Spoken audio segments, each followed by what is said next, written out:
emissions. So it is that proverbial win-win. The largest part of our emissions are our purchased electricity or our scope 2.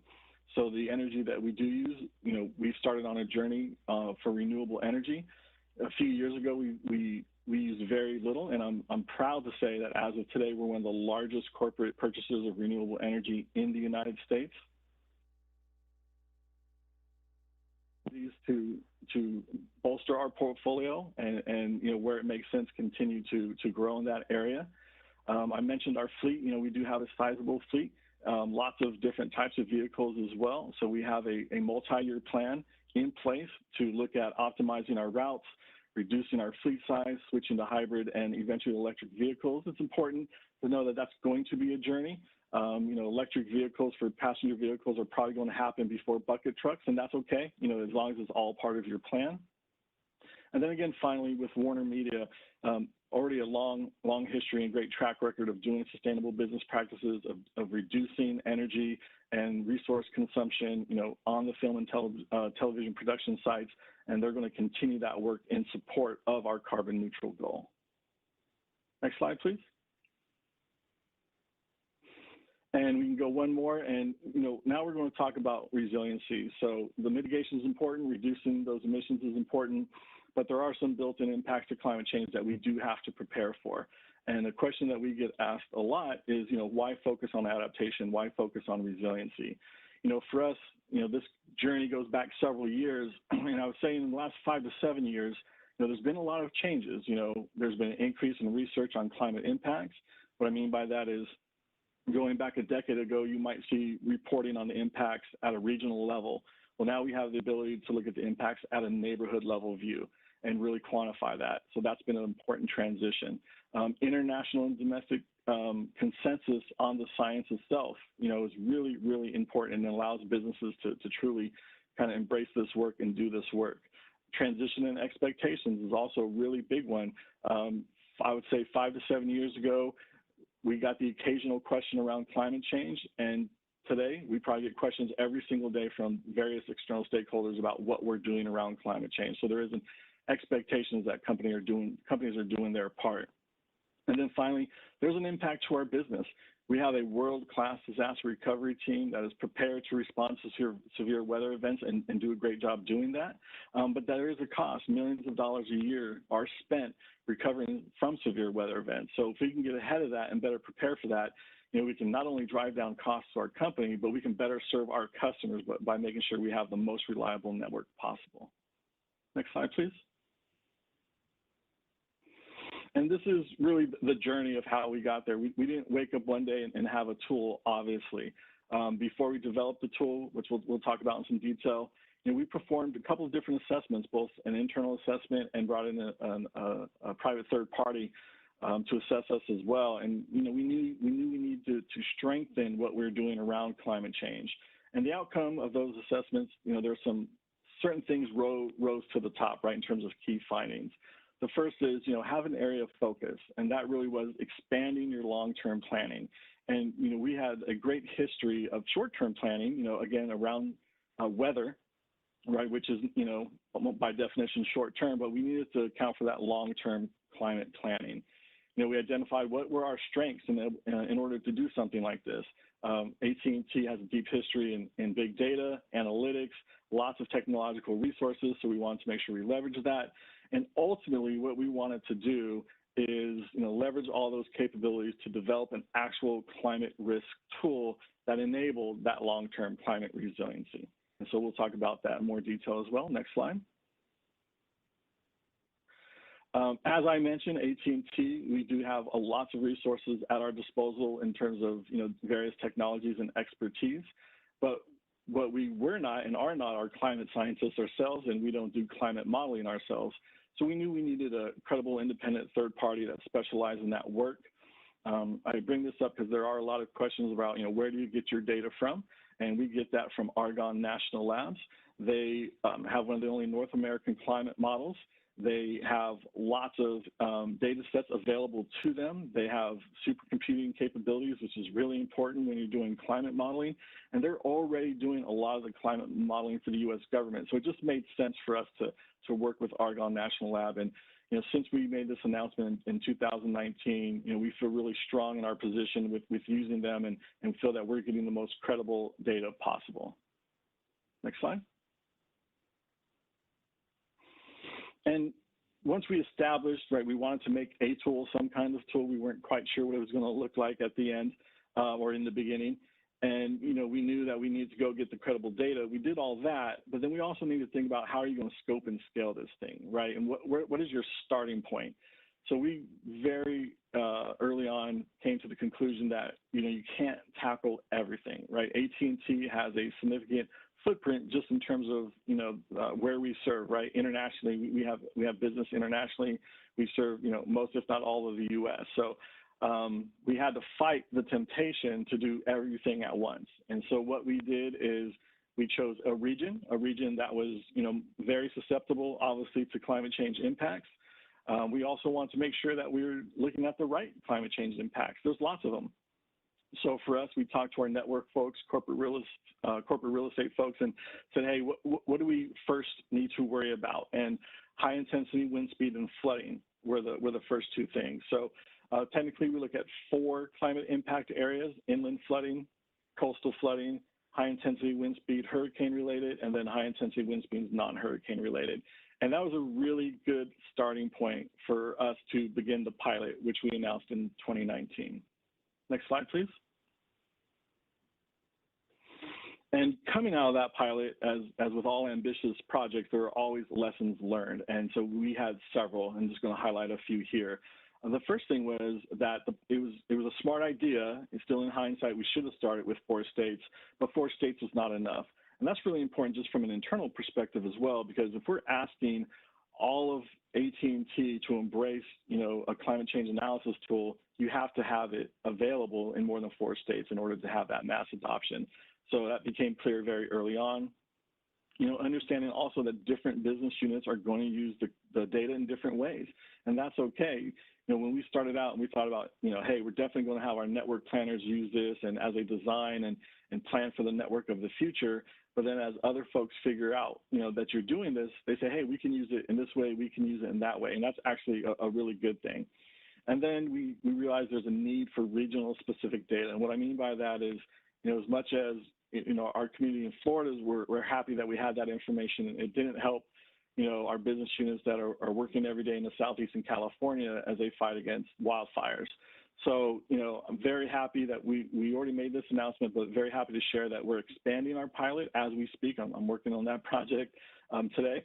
And we're going to go beyond the 4 states. And for flood and extreme wind, we're actually going to have a view for the entire contiguous 48 of the United States. And then for the 11 states where we have the largest risk for drought and wildfire, we're now going to have data points on that as well.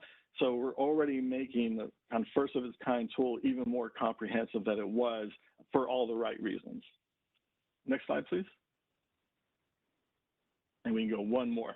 So let's talk about the tool itself. We call it our CCAT, our climate change analysis tool. The heart of the tool really is getting that world-class climate data from Argonne National Lab and then overlaying that into a mapping tool, a GIS tool. And that was really important because as we did internal stakeholdering, we realized that just having access to the raw data wasn't enough. Just generating Excel reports or even risk reports that show hotspots wasn't enough. We needed to, have the ability to visualize the work that we were doing, and that's what we've been able to do. This is just a beta graphic that you see here when we were developing the tool. It has additional functionality today. But even here, hopefully, it gives you an impact of what we're trying to accomplish. So the black lines there is just an example of a fiber build out. The green dots an example of cell sites. So if you're a network planner, or if you're in corporate real estate and you have responsibility for this particular area, they can now sit at their desk, go into the software and zoom in to exactly where they are going to build out, and they can click, literally just a mouse click away, and then boom, a box pops up and it shows them exactly what the projected maximum flooding is going to be, whether that's coastal or inland, and it's going to show them what the maximum projected wind speeds are going to be. And that's really important when you're building out a network as big as AT&T. So we're very, very glad that, we've given our folks the ability to use this tool. It's a work in progress as we figure out different ways to use the tool, different systems that we can put all the information into. But again, now having the ability to visually see your area of responsibility, click on that, and then have the projected climate change impacts is very, very powerful for us. Next slide, please. And folks always have questions, and we'll have some Q&A, but I'd be remiss if I didn't point out that we do have a public white paper available. It's co-authored by AT&T and Argonne National Labs. So for those who are familiar with white papers, I promise you this is a little bit easier to read. We wanted to make sure that we were telling a story within this white paper, and I think we did accomplish that. But for those who delve deep into this area of expertise, you may wonder, what is your base data? What climate models were you using? That's all in there. So if you want to see a bit of how the sausage was made, I highly recommend the white paper that we co-authored along with Argonne National Labs. Next slide, please. So we're going to transition now, right? We painted the picture in terms of our holistic view, what we're doing around mitigation, carbon neutral, what we're doing in terms of our own resiliency, and that's the implementation of our CCAT tool. But then what else, right? And, our Chief Sustainability Officer, Charlene Lake, says this is an area of climate change where you don't compete, right? You collaborate. And it doesn't make any sense for us to, in a vacuum, be climate resilient. We need everybody to be climate resilient. So what we've actually done is made all of the data sets provided by Argonne National Labs publicly available. We can't obviously make the tool available for proprietary and licensing reasons. However, the data itself is available today. So anybody can go to our website, download that data. So if you're in those 4 states, it doesn't matter if you're an NGO, a business, a utility, a local municipality, you can download that data and get those projections for those 4 data sets. Again, and we've committed to doing that for the new data sets that we're getting as part of the expansion of the tool as well. So we'll be providing those in the future. We just kind of feel that's our responsibility to do that. And again, just wanted to point out that it's available for everybody. Next slide. The other thing we wanted to do is beyond just making the data available, we wanted to encourage people to use the data and more specifically encourage them to use it maybe in a different way than we were. Right, so what we did is we issued a climate change community challenge. We put an open call out to all universities in the Southeast within those 4 states to apply. We chose 5 universities to work with their local governments. We funded $250,000 in total for these projects, and we've actually made all of these reports publicly available as well. But as we go to the next slide, it was just really important, again, to go beyond just making the data available and encouraging others to use it. And for the most part, academic settings are a great way to do that. And I won't go through all these in detail. And again, there are actually detailed reports on each of these, but I found it very interesting. So when you look at Appalachian State, they use their project to assess how socioeconomic disparities affect communities that contribute and how it contributes to climate change within those communities, right? Their climate vulnerability. So that's not a way that we initially looked at it. When you look at University of South Florida or University of Miami, they actually use the data to build their own systems, right? Chris, in the case of University of Florida, and the ICRA model for the University of Miami. So, having that base data, allowed them to do that or help them at least to do that. And, we're very proud of that. So, again, outreach, making it publicly available, issuing the community challenge, and then we'll go to the next example, which is the work that we're doing with the National Fish and Wildlife Foundation. And so this is just a different way to think about using the data as well. So the National Fish and Wildlife, they have the capability, and they have for a long time, of identifying projects to restore, increase, and strengthen natural infrastructures in communities, communities at risk. So they had that ability before we ever got our data. But now we can take their ability, overlap that with our ability through our CCAT tool to identify areas where our network is at risk for climate change impact, And then we add the additional focus of really going in and looking at underserved and minority communities. So then what you have is not only the environmental aspect coming into play, but the social aspect as well, because we know underserved communities are particularly vulnerable, and in most cases has contributed very little, right, to the actual emission. So we want to make sure that we're doing our part to address that issue. And so our work with National Fish and Wildlife Foundation is a way that we're doing that, and we're helping to fund some of those projects. Next slide. And then just because there's a lot of information that we covered here, and I'm sure folks want to know about maybe not all of it, but bits and pieces of it. So we actually have not only our own CSR webpage that goes deep into all the environmental stuff that we talked about today, but we have our climate resiliency page that covers in much more detail, again, that holistic programmatic view of climate change. So I'm proud I kept myself very, very close to time. So I will pause there, and I'm happy to answer any questions that folks may have.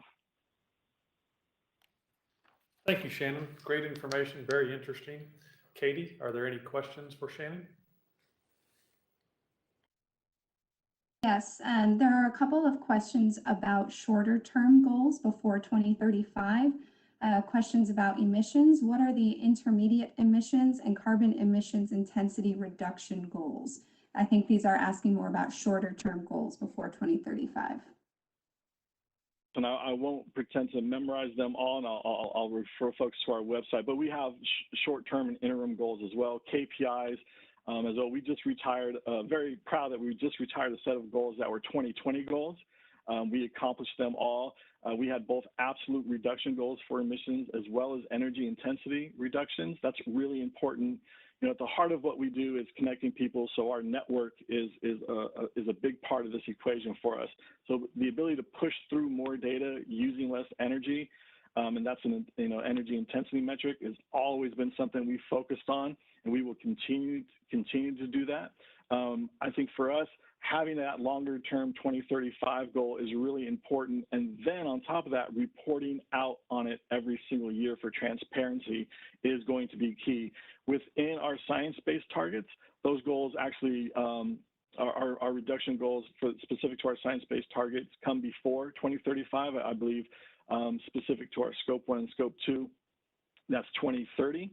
And then we actually have a science-based target that impacts our scope 3 as well, and our supply chain, and I believe that's 2024. So we do have lots of individual KPIs and goals that we have, because obviously you want to have both approaches. You don't want to focus on just one. But I think most importantly is we report out on these every single year through our CSR, annual CSR report.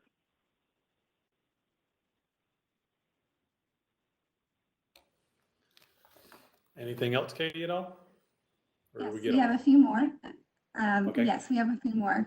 So our next question is about the Dallas 2030 district. If you're not familiar, it's a collective near downtown Dallas, and the goal of the Dallas 2030 district is to cost effectively and collaboratively reduce the environmental impact of building construction and operation. The question is AT&T a member of the Dallas 2030 district?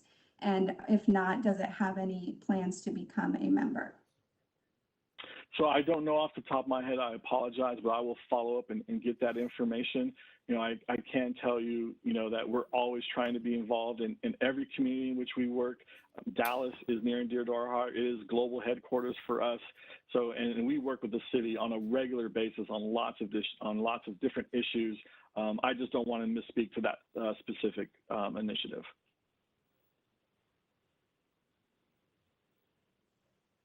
Okay, thank you for that. We have another question about land ownership and management.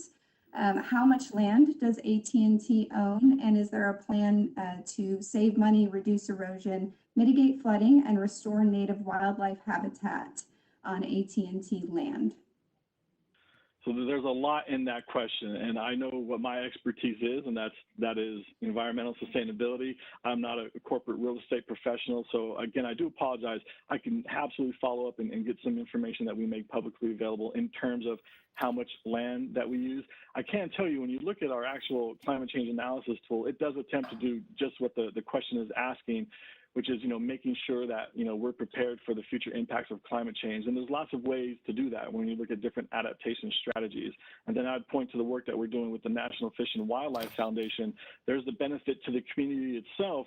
There's also the benefit to the network that is built within that community.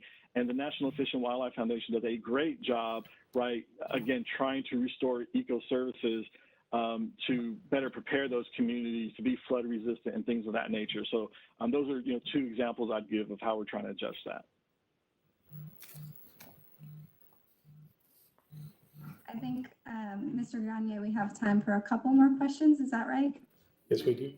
Yes, we do. Okay, great, because we have one about methane for your fleet here in DFW. Does AT&T have any plans to use methane or derivative of it for its fleet here in the DFW Metroplex? So on that question, the best I can answer that is, so we're looking at all available options, right, to transition our fleet to a low and zero emission fleet. Again, not being within our global fleet operation, I would say that traditionally what we do is we look at all available options. We want to make sure that it's right for the business as well, right? Because you have to keep that in mind, but we're also always trying to do right by the environment. So we do have a commitment. We're actually part of a couple of different industry groups, to have a transition to, a low and zero emission fleet. So although I don't know what our specific plans are for that perspective, but in general, we like to look at all of our options, see what works best for the business, always trying to keep the environment in mind. Yeah, one more question. One more. Yes. And pertinent to us at the City of Dallas, what can local governments do to help you get to your goals? So I think, the most important thing is that we're all climate resilient, right? And so I think we're always ready and willing to work with anybody who wants to talk about this. I did mention that, as we expand, that'll include Texas and Dallas and the contiguous 48 for flooding and high intensity wind speeds. But Texas is also one of the 11 states that we're going to have drought and wildfire information as well. So we will make that publicly available. We will make ourselves available for anybody in the city who wants to talk about how to use that data, how we're using that data. I personally participate in those type of calls on a pretty regular basis. There's lots of different cities and municipalities that reach out and say, hey, how are you using this? How can we use it? So yeah, I think the most important thing is that we're all climate resilient, because it's no good if only some of us are or only one of us is climate resilient.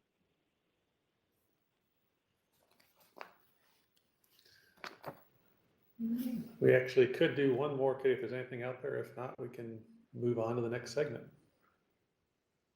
I think we've covered all of the questions, so thank you so much. That concludes this segment, and Shannon will be with us for the duration of the symposium. So I appreciate that, Shannon. Great information. Now, if you have any other questions, feel free to post them in the queue. We'll keep track of those throughout the symposium as well. Now I'm going to shift over to the next segment of our presentation. It's my distinct pleasure to tell you about the third segment, which is a moderated conversation between Council Member Omar Narvaez and Robert S. Kaplan, President and CEO of the Dallas Federal Reserve Bank. We are honored and excited to have Rob with us today. And about 45 minutes into the segment, we'll begin taking audience questions. Our goal is to take as many questions that we can in the order they are received. Let me take a moment to tell you about Rob, and then I'll give the segment over to Councilmember Narvaez. Rob has served as the 13th President and CEO of the Federal Reserve Bank of Dallas since September 2015. He represents the 11th Federal Reserve District on the Federal Open Market Committee and the formulation of U.S. monetary policy, and oversees the 1,200 employees of the Dallas Fed. He was previously the Martin Marshall Professor of Management Practice and a Senior Associate Dean at Harvard Business School. He's the author of several books, including What You Really Need to Lead, The Power of Thinking and Acting Like an Owner.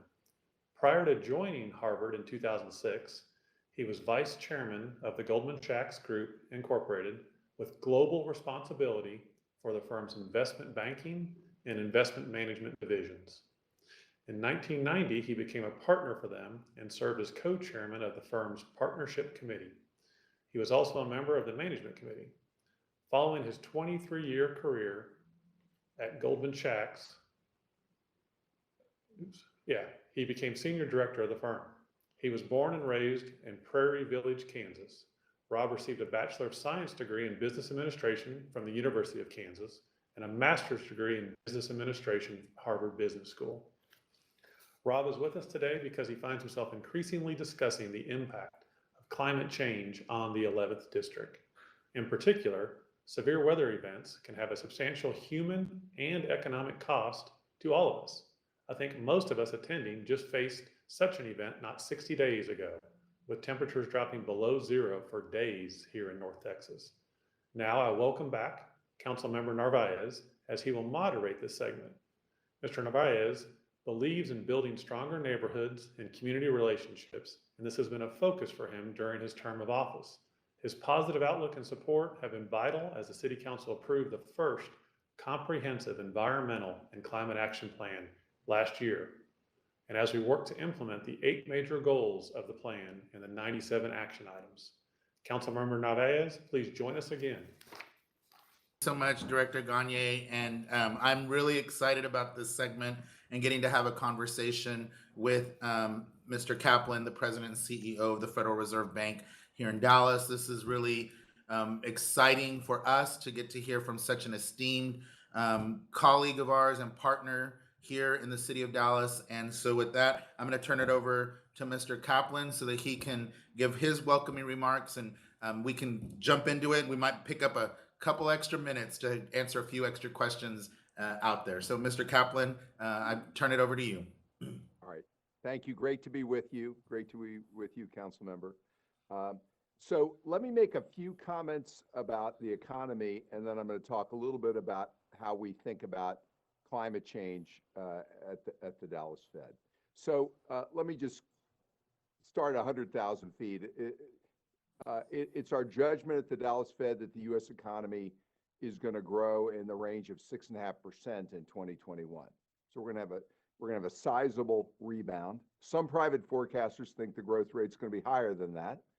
But the point of all of these forecasts is we think the vaccines and the pace of vaccines will outpace growth of the variants.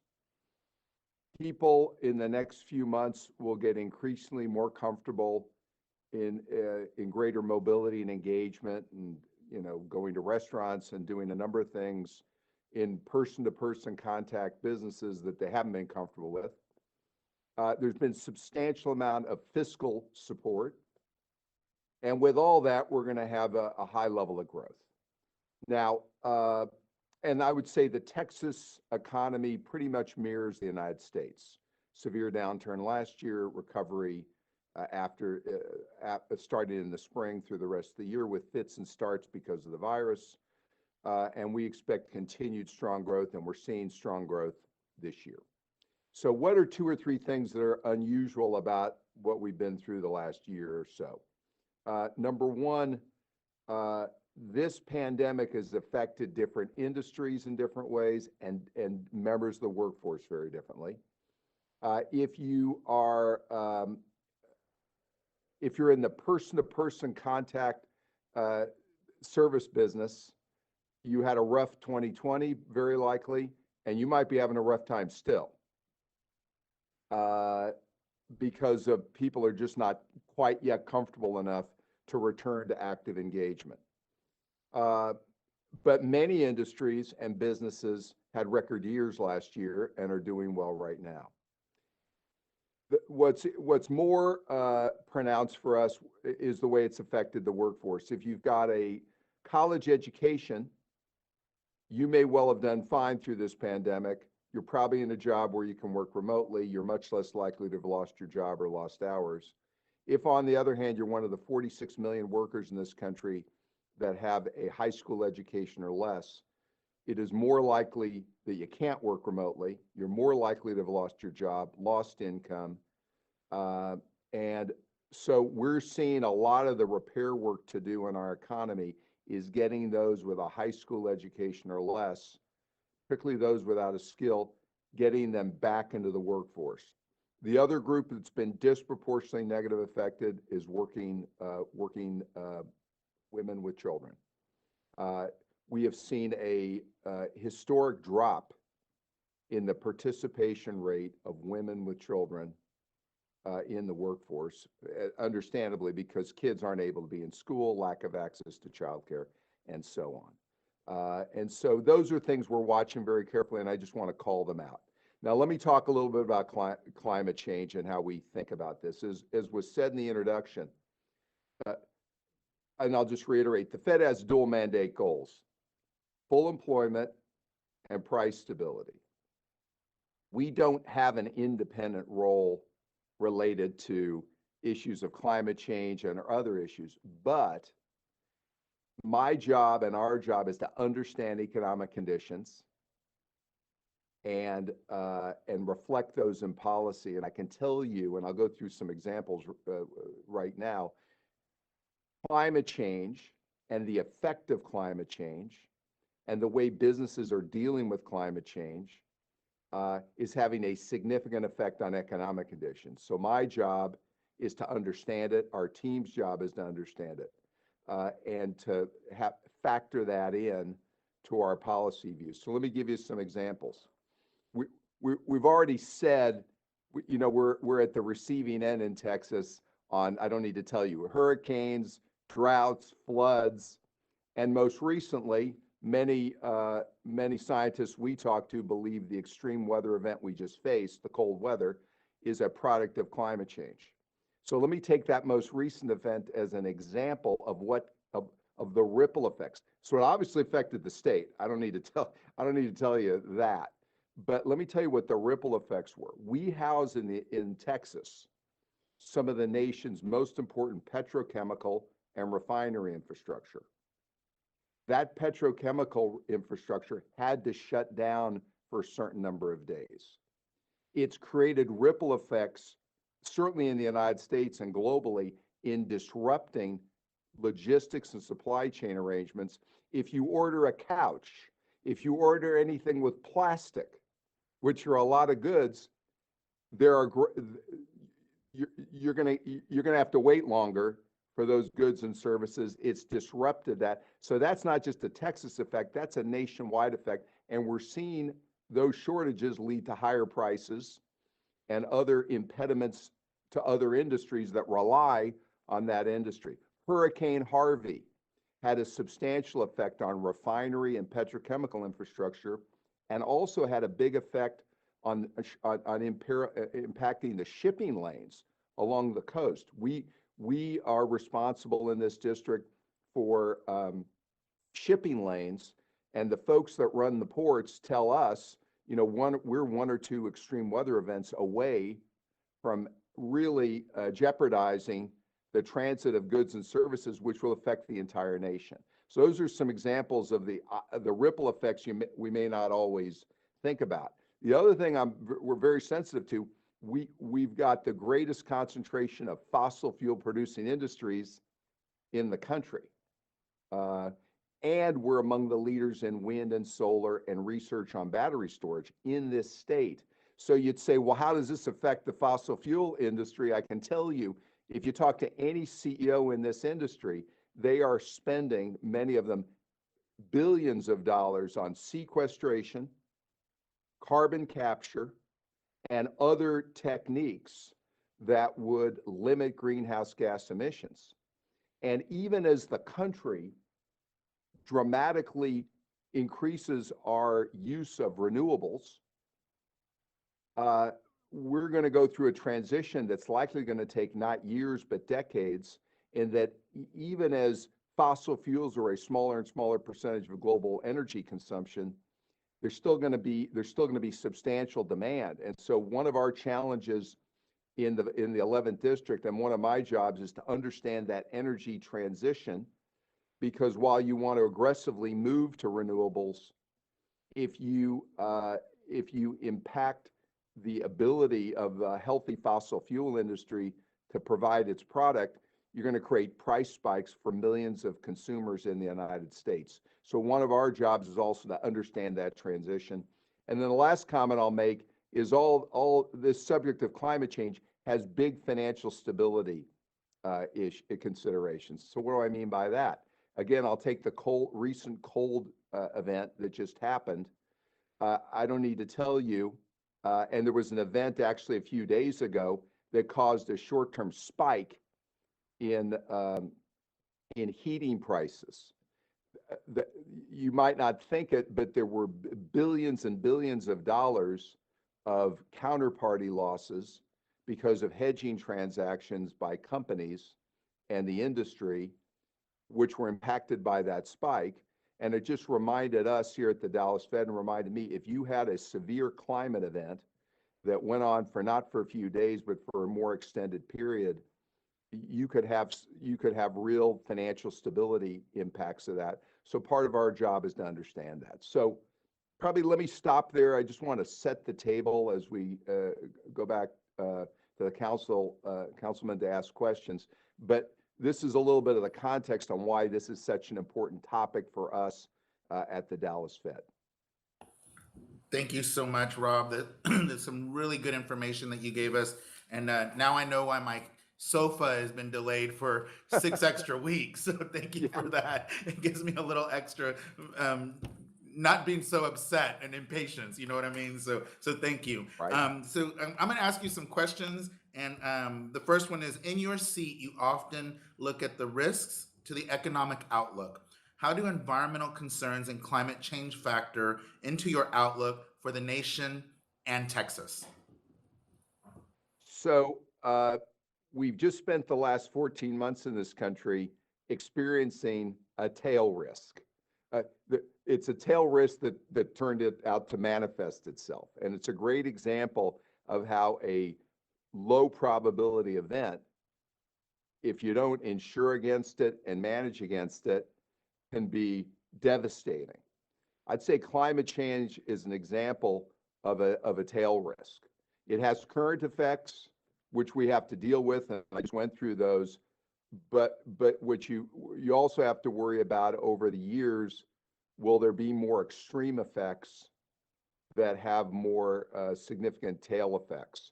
And so normally in life and in business, as a country and as a world, when you have a tail event, you try to do some things to insure against it. And sometimes that's often a sensible thing to do. In this case, the actions we can take to quote unquote insure against some of these climate risks actually will create jobs, fuel growth in a number of different industries in this state. It will create real opportunity. No question it'll create some transition, but investing in tail insurance actually is commercially attractive. But I think about this as an extreme tail event that you'll want to take some actions to mitigate. Wonderful, and thank you for that. I serve on the economic committee for the city of Dallas, so hearing some of these things is really important as we move forward as well as a city. And then also being chairman of the environmental committee, it's like people don't realize that there's a synergy between the two and how they overlap. So thank you for giving us that. And can I say one thing about that? Please. Around the country, many people think, oh, in Texas, you're heavily related to fossil fuels. This is not an active consideration. You can't talk today to a energy producer or someone in the energy industry who is not actively not only thinking about how to limit their greenhouse gas emissions, but might also be investing aggressively in wind, solar, renewables, battery storage, and all these new techniques. The corporate world is far down the road on these topics. So you can't talk to a company that isn't taking actions, LEED certified buildings, and a number of things they're doing to limit their footprint. This is an active topic when you're talking to CEOs. Wonderful, and that's good information as well. So thank you for giving us a follow up there. The next question is, when people think of Texas, they often think of energy. How are environmental concerns impacting the business models of the energy executives that you're talking to? So, for starters, if you're in the fossil fuel business, you're having a hard time attracting capital. A lot of the historic sources of capital, pension funds, endowments, other institutional investors are saying, we're going to limit our capital that we let go into fossil fuels. Okay, so that's number one. So this whole industry, the Permian, has had to adjust from the fact they don't have access to capital, yet the world and the country expects them to keep producing their product. And so what they're learning is they have to produce their product out of cash flow. They can't raise capital like they did in the past. And so that's number one. So that's changed the model. It's causing a number of failures, bankruptcies, restructurings, and mergers. You know, it's having restructure. You'll see this industry continue to get more consolidated, less leverage, and needing to make do and drill based on cash flow. The other thing is they're drilling less. So even with higher prices of oil this year, drilling is not going to, net production not going to be up in the United States that much, maybe from 11 million barrels a day to 11 and a quarter, 11 and a half. That would surprise people. They're being pressured to return more of their capital to shareholders. The shareholders want their capital back, and they don't want as much of it cash flow put in drilling. The other thing is we're hearing from the industry, again, they're starting to think in the future, we want to make the shift with the world. So if you're a refiner, you want to start think about down the road, you're going to be changing over your products, more clean energy, airline fuel that maybe is a different composition. And they're starting to work on all those things. Then I mentioned also money, lots of money being spent by the industry is while they are producing, they want to limit their greenhouse gas emissions. And so they are actively investing substantial money in sequestration, which is very expensive, carbon capture, and a whole range of other alternatives, and doing research on wind, solar, battery storage, et cetera. Thank you. And we already have a question, so I'm going to ask it now from the audience, since it has to do with what we were just talking about. So that way we don't ask other questions and come back and everybody's forgotten already. I think it's great. It says, this question is from Michael Martin. It says, Rob, you referenced the sensitivity of the fossil fuel markets and how the ripple through the economy and financial markets because of the commodity impact. Academically speaking, would it be a better, more stable, more equitable future if we do not have such sensitivity to a single global commodity like crude by broadly diversifying our energy mix and its geographic availability? Well, that trend is in fact happening. We're living through that trend right now. So then the question is, how fast can you make the transition? And while you're making the transition, it's not going to be binary. It's going to be a process. So I think what your question just asked is happening, but while it's happening, here's a risk. If let's say the fossil fuel industry, the United States is producing of crude and crude-related petroleum products 11 million barrels a day and a little bit more. We're reopening. Demand is going up in the United States. We haven't yet made the transition away from fossil fuel-related cars and other power sources.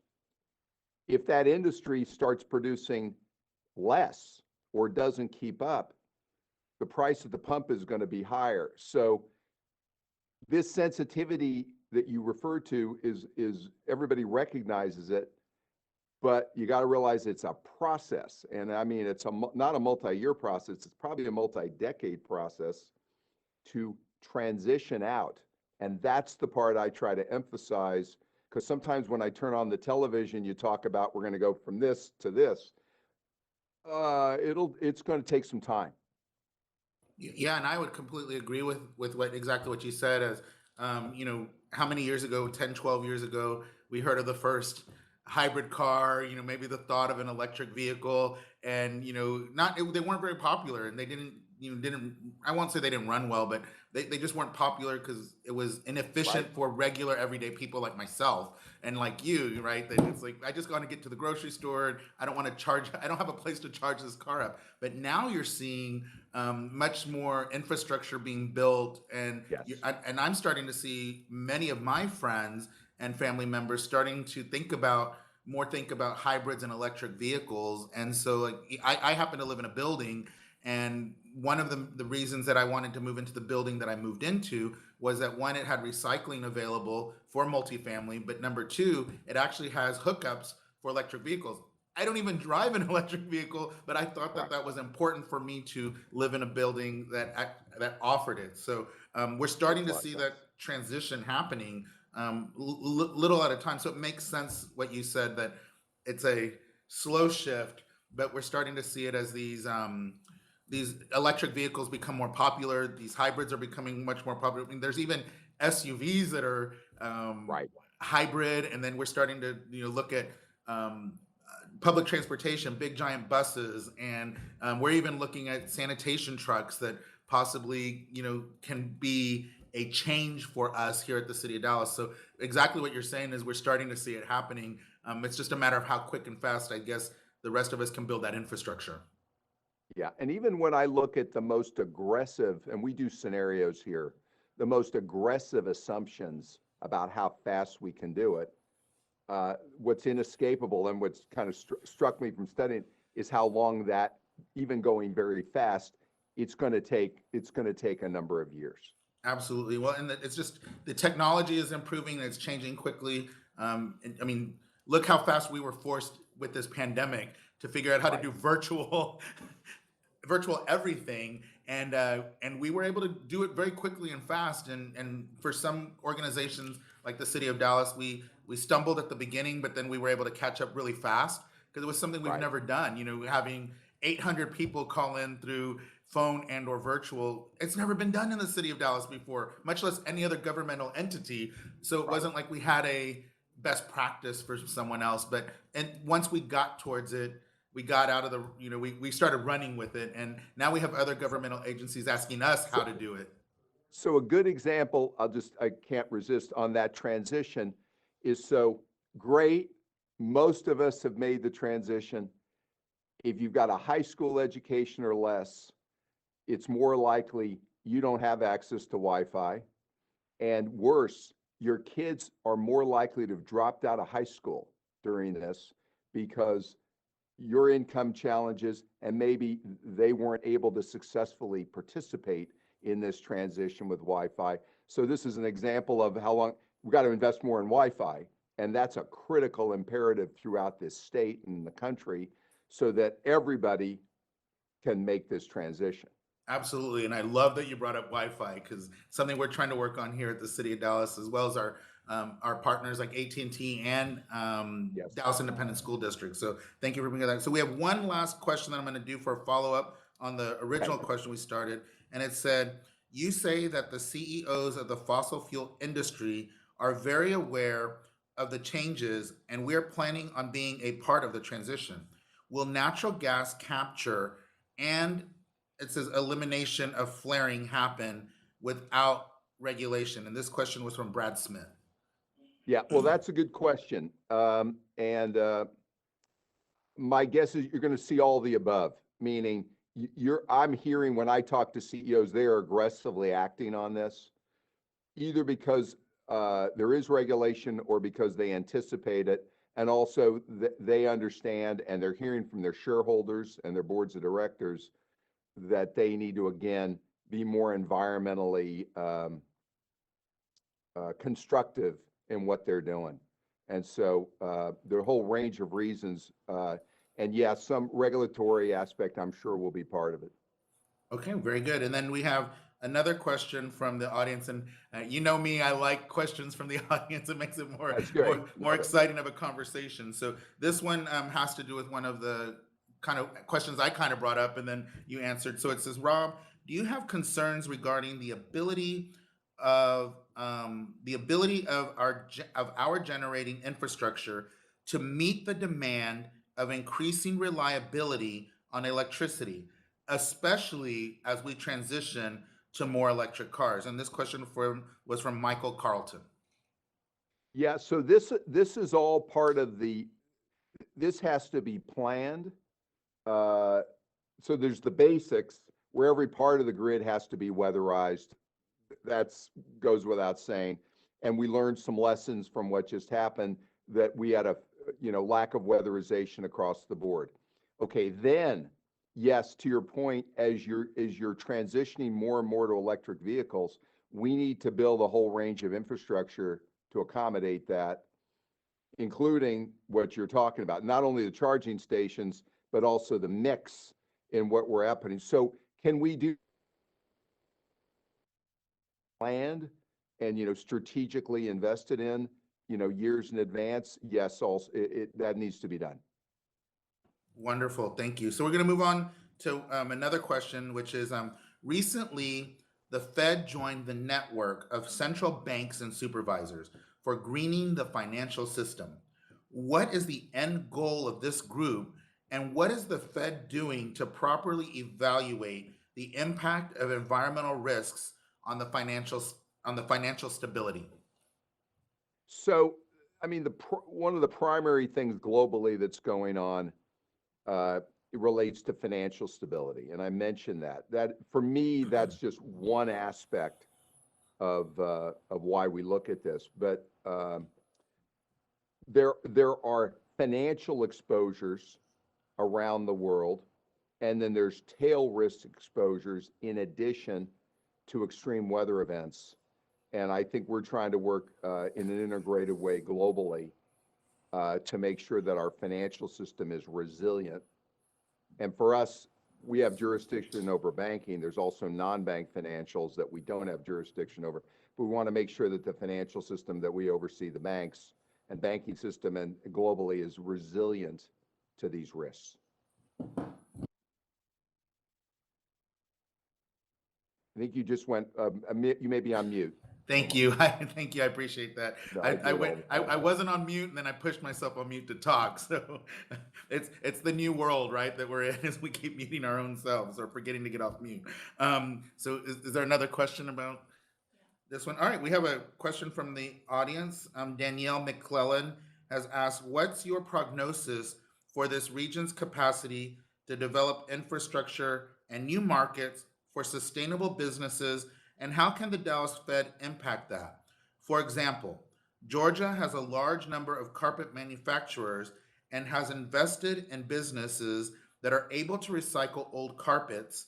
Where are the opportunities in North Texas to help divert waste from one of the largest landfills in the state? Yeah, so here's what I'm finding. And again, my background, I'm not a PhD economist, I'm a business person. And you may know, I worked on this subject for 10 years when I was at Harvard. I was co-head of the greenhouse gas emissions task force for the university. So in that, I talked to lots and lots of businesses around the country and globally. And so here's what I've learned, and here's what I'm seeing here. There are enormous new business opportunities from this transition. Your questioner asked about a couple of examples. And I think as long as, and they don't rely on the government, by the way, although some of them do. But what I'm seeing is the business community is doing what it often does. Once they realize there's a trend and an opportunity, they're adapting. There's also, I'm finding, lots of capital. I mentioned how hard it is to get capital to fossil fuels. Anything that improves sustainability, limits greenhouse gas emissions, improves the environment, there is good access to capital for that right now. Lots of private sector folks want to invest in this or lend to it. And so I'm seeing great potential on it. What's the role of the Fed? I think basically, again, our mandate is full employment and price stability. So my job is to understand these trends. And I have the opportunity also in my community role to be a convener in the same way we're a convener for how to help at-risk groups, Wi-Fi, other things. I think we can play a constructive convening role on opportunities to improve our ability to capitalize on a lot of these trends. But I'm seeing it, and it's pretty widespread. As I've said before, and I think Omar has heard me say this, the business community, the private sector, I'm finding is well ahead of the government in terms of being aggressive and moving ahead. And there's capital flows have already shifted. Boards of directors, shareholder pressure has shifted. Companies and company CEOs, if you're a company CEO and you're not on top of these developments, particularly if you're a public company CEO, you're going to have a problem. In the same way diversity and inclusion is on the minds of every CEO you talk to, this is on the minds and part of the report card for almost every CEO I speak with. Absolutely, and I'm seeing, this. I don't want to call it a trend, but I'm seeing this.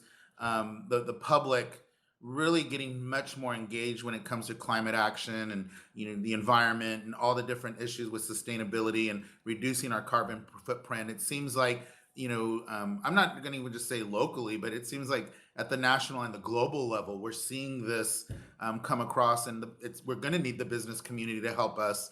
Because without the business community, we're not going to get there, and we can't expect the government to do it all by ourselves. But at the same time, it used to be that the government was ahead of the business industry in certain issues, and now it's the business communities are kind of leading and the government's following, and that's something that we've got to catch up on, even here at a local level. And I would actually say the business community's leap to get ahead of this started 10, 15 years ago, Sure. in my experience. Yep. And universities got on top of it. So this is, and capital flows started to change. And that's been going on now for a number of years. It's accelerating though now. Sure, absolutely. So we have another question from the audience, and it's from Brianna Cook. Thank you, Rob, for reiterating how any climate action and policy needs to protect lower income earners. As we transition our energy sources, we need to be mindful that not everyone has the financial capacity to handle that transition. Economists agree that a price on carbon with a carbon cashback would be an effective way to reduce emissions quickly while also helping the bottom % of income earners with a cash back. What are your thoughts on a price on carbon at the national level? So I'll be careful on this because the Fed is our mandate is to stay out of fiscal decisions and these type of decisions, like putting a price on carbon. Having said that, question, sorry. Having said that, you may know from following us, we've had a number of economists. I'll give you an example. Greg Mankiw, we had a public session with. We've had a number of other public sessions, and I'll just tell you what I've observed. On a bipartisan basis, and what I mean by that, Republicans, Democrats, both sides of the aisle, economists, leaders have pretty much bipartisan consensus. They've told us they pretty much agree that some type of system that puts a tax on carbon, they have said that they would advocate for it. You said the key thing though, cash back. If there isn't some adjustments, it could have a negative effect on lower income people because it would be regressive. They would pay that cost. And so as long as you have credits that allow lower income people to weather that and afford it. But I'll just observe, we've noticed there's not a lot of bipartisan agreement on taxes and a whole range of issues, but that's one where I've observed there's been pretty much bipartisan advocacy. Now, that doesn't mean it will happen, and it doesn't mean it's not politically sensitive, so I'll stay out of it. But I can speak for what I'm hearing from economists on both sides of the aisle. Excellent. And then we have one more question for the audience. As due to our energy heritage and massive resources, and ideal location, do you see North Texas as a potential national global hub for clean energy tech, including manufacturing and distribution? Well, and that was from Michael Martin. The answer is yes. So the answer is yes, definitive yes. And here's what we're seeing are the trends in Texas generally. we are outgrowing the nation. One of the reasons we're outgrowing the nation is a constant, and this is true of Dallas and North Texas, a consistent and accelerating migration of people and firms from around the country to come here. And it's kind of a virtuous cycle. You know, Burlington Northern Santa Fe years ago creates, their headquarters are here. Amazon decides to create a logistics center. Toyota sees that they come, and the more people that come here, the more people want to come here.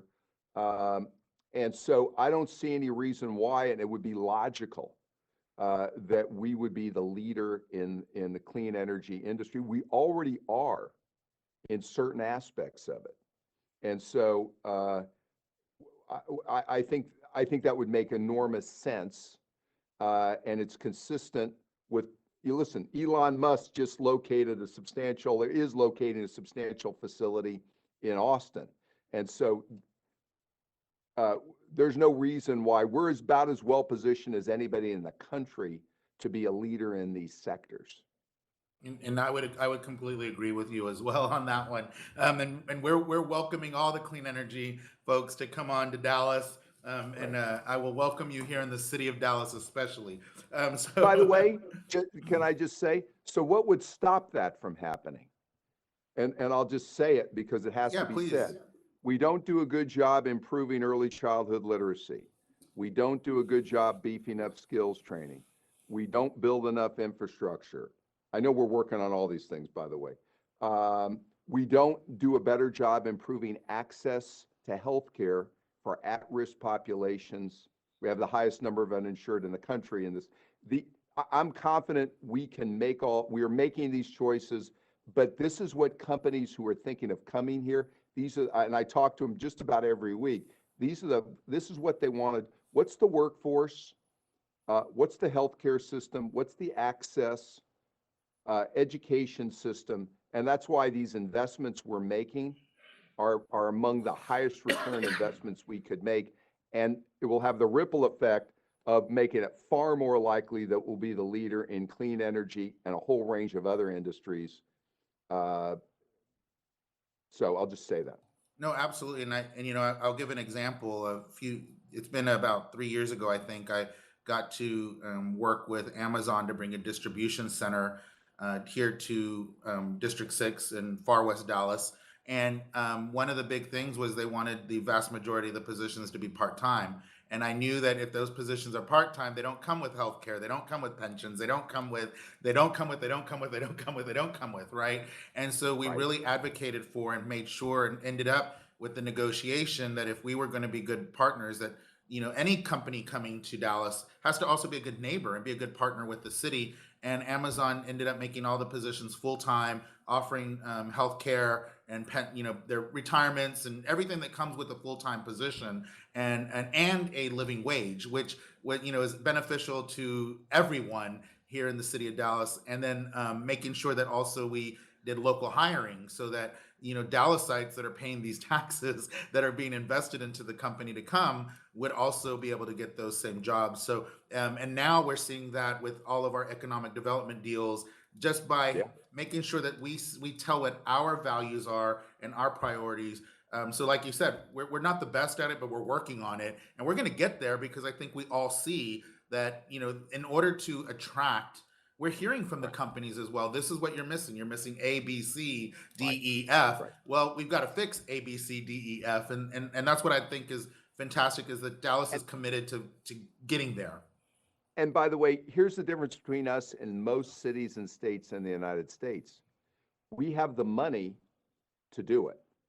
So a lot of states in this country are struggling with how to improve these same priorities. But because their population and workforce growth is stagnant, they're struggling to find ways to pay for it.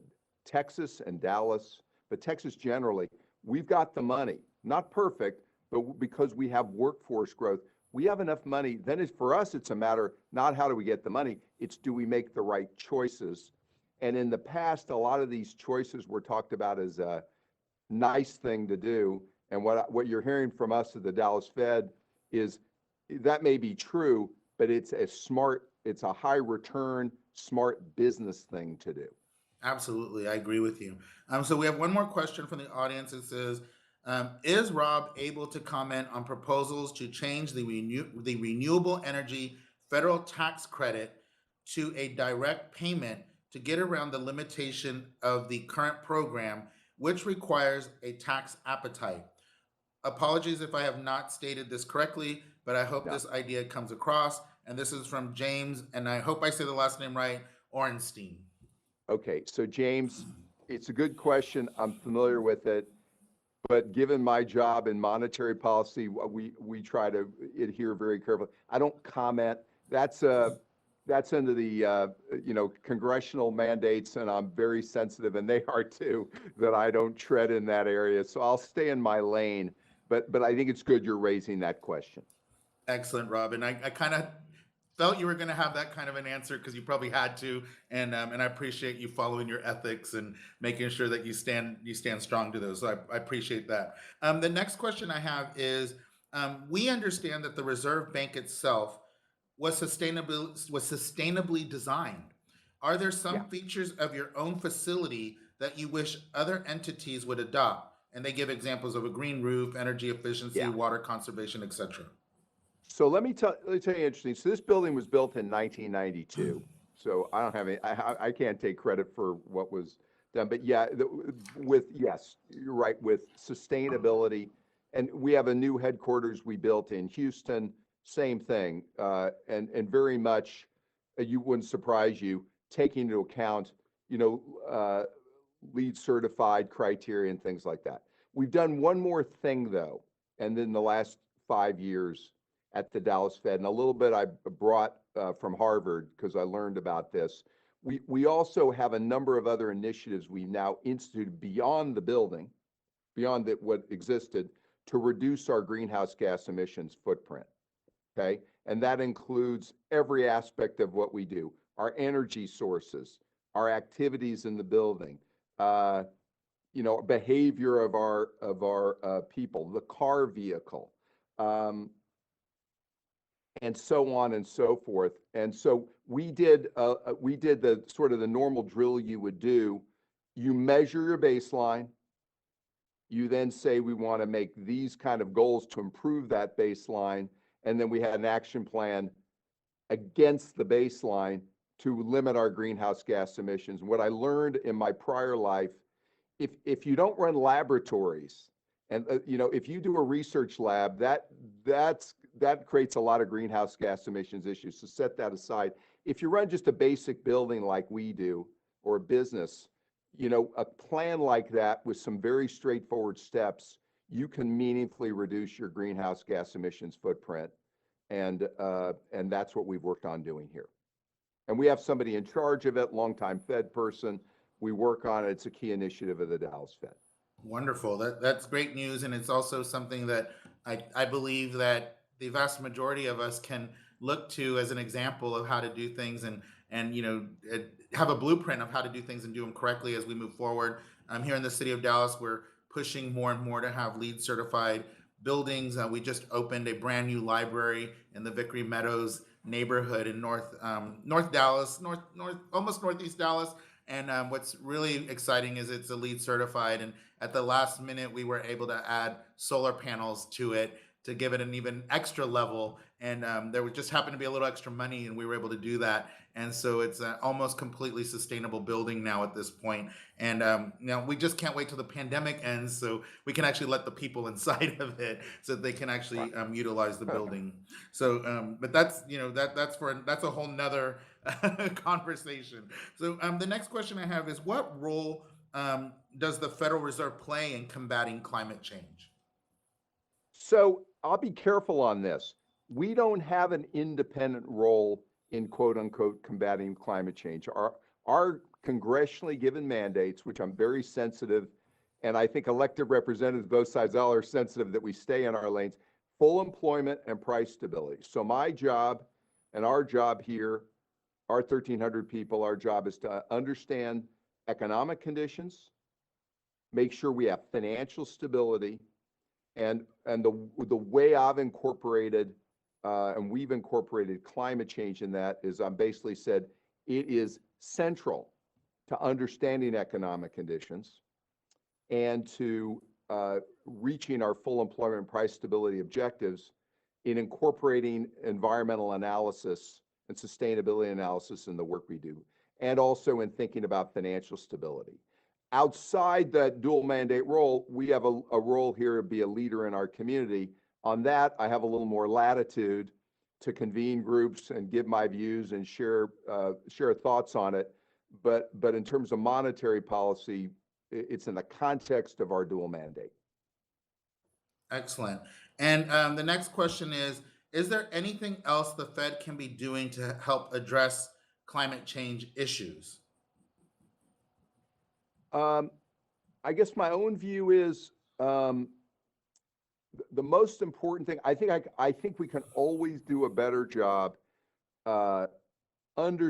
being close to industry and community leaders, understanding better how climate change and climate risk is affecting this district and our country, and trying to raise those issues, flag those issues, and incorporating them into our economic analysis. I still think that's the main vehicle for what we're doing, and also making sure we incorporate it into making sure we have financial stability.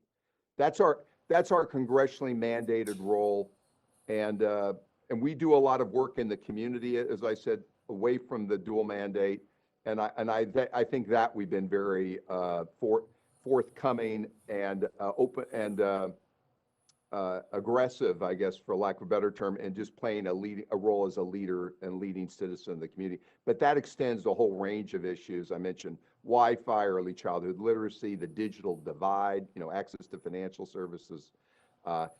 Climate change is part of that role. So if we hear from the head of the ports along the Gulf about vulnerabilities and the need to spend substantial amount of money, I think we can play a role in the community by flagging those issues so people are aware of the need.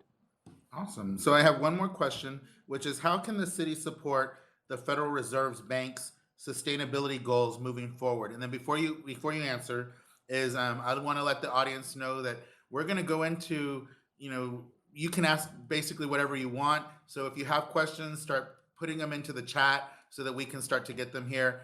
So while Rob's answering this question, audience, if you don't mind, start sending any other questions, any topic we've asked, or if there's something that we haven't asked, please send us your questions so we can continue the conversation, because we have about a few more minutes after Rob answers this last question from me to answer more questions from you all, the audience. So Rob, do you need me to re-ask the question? No, I get okay. it. So I'd put it this way.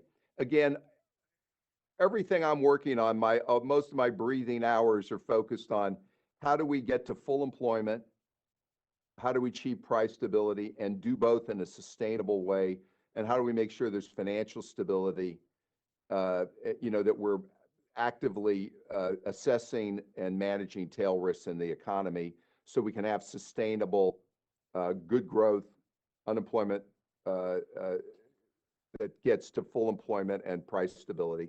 And so anything that goes on among community leaders, businesses, leadership from the city council to help that furthers those goals.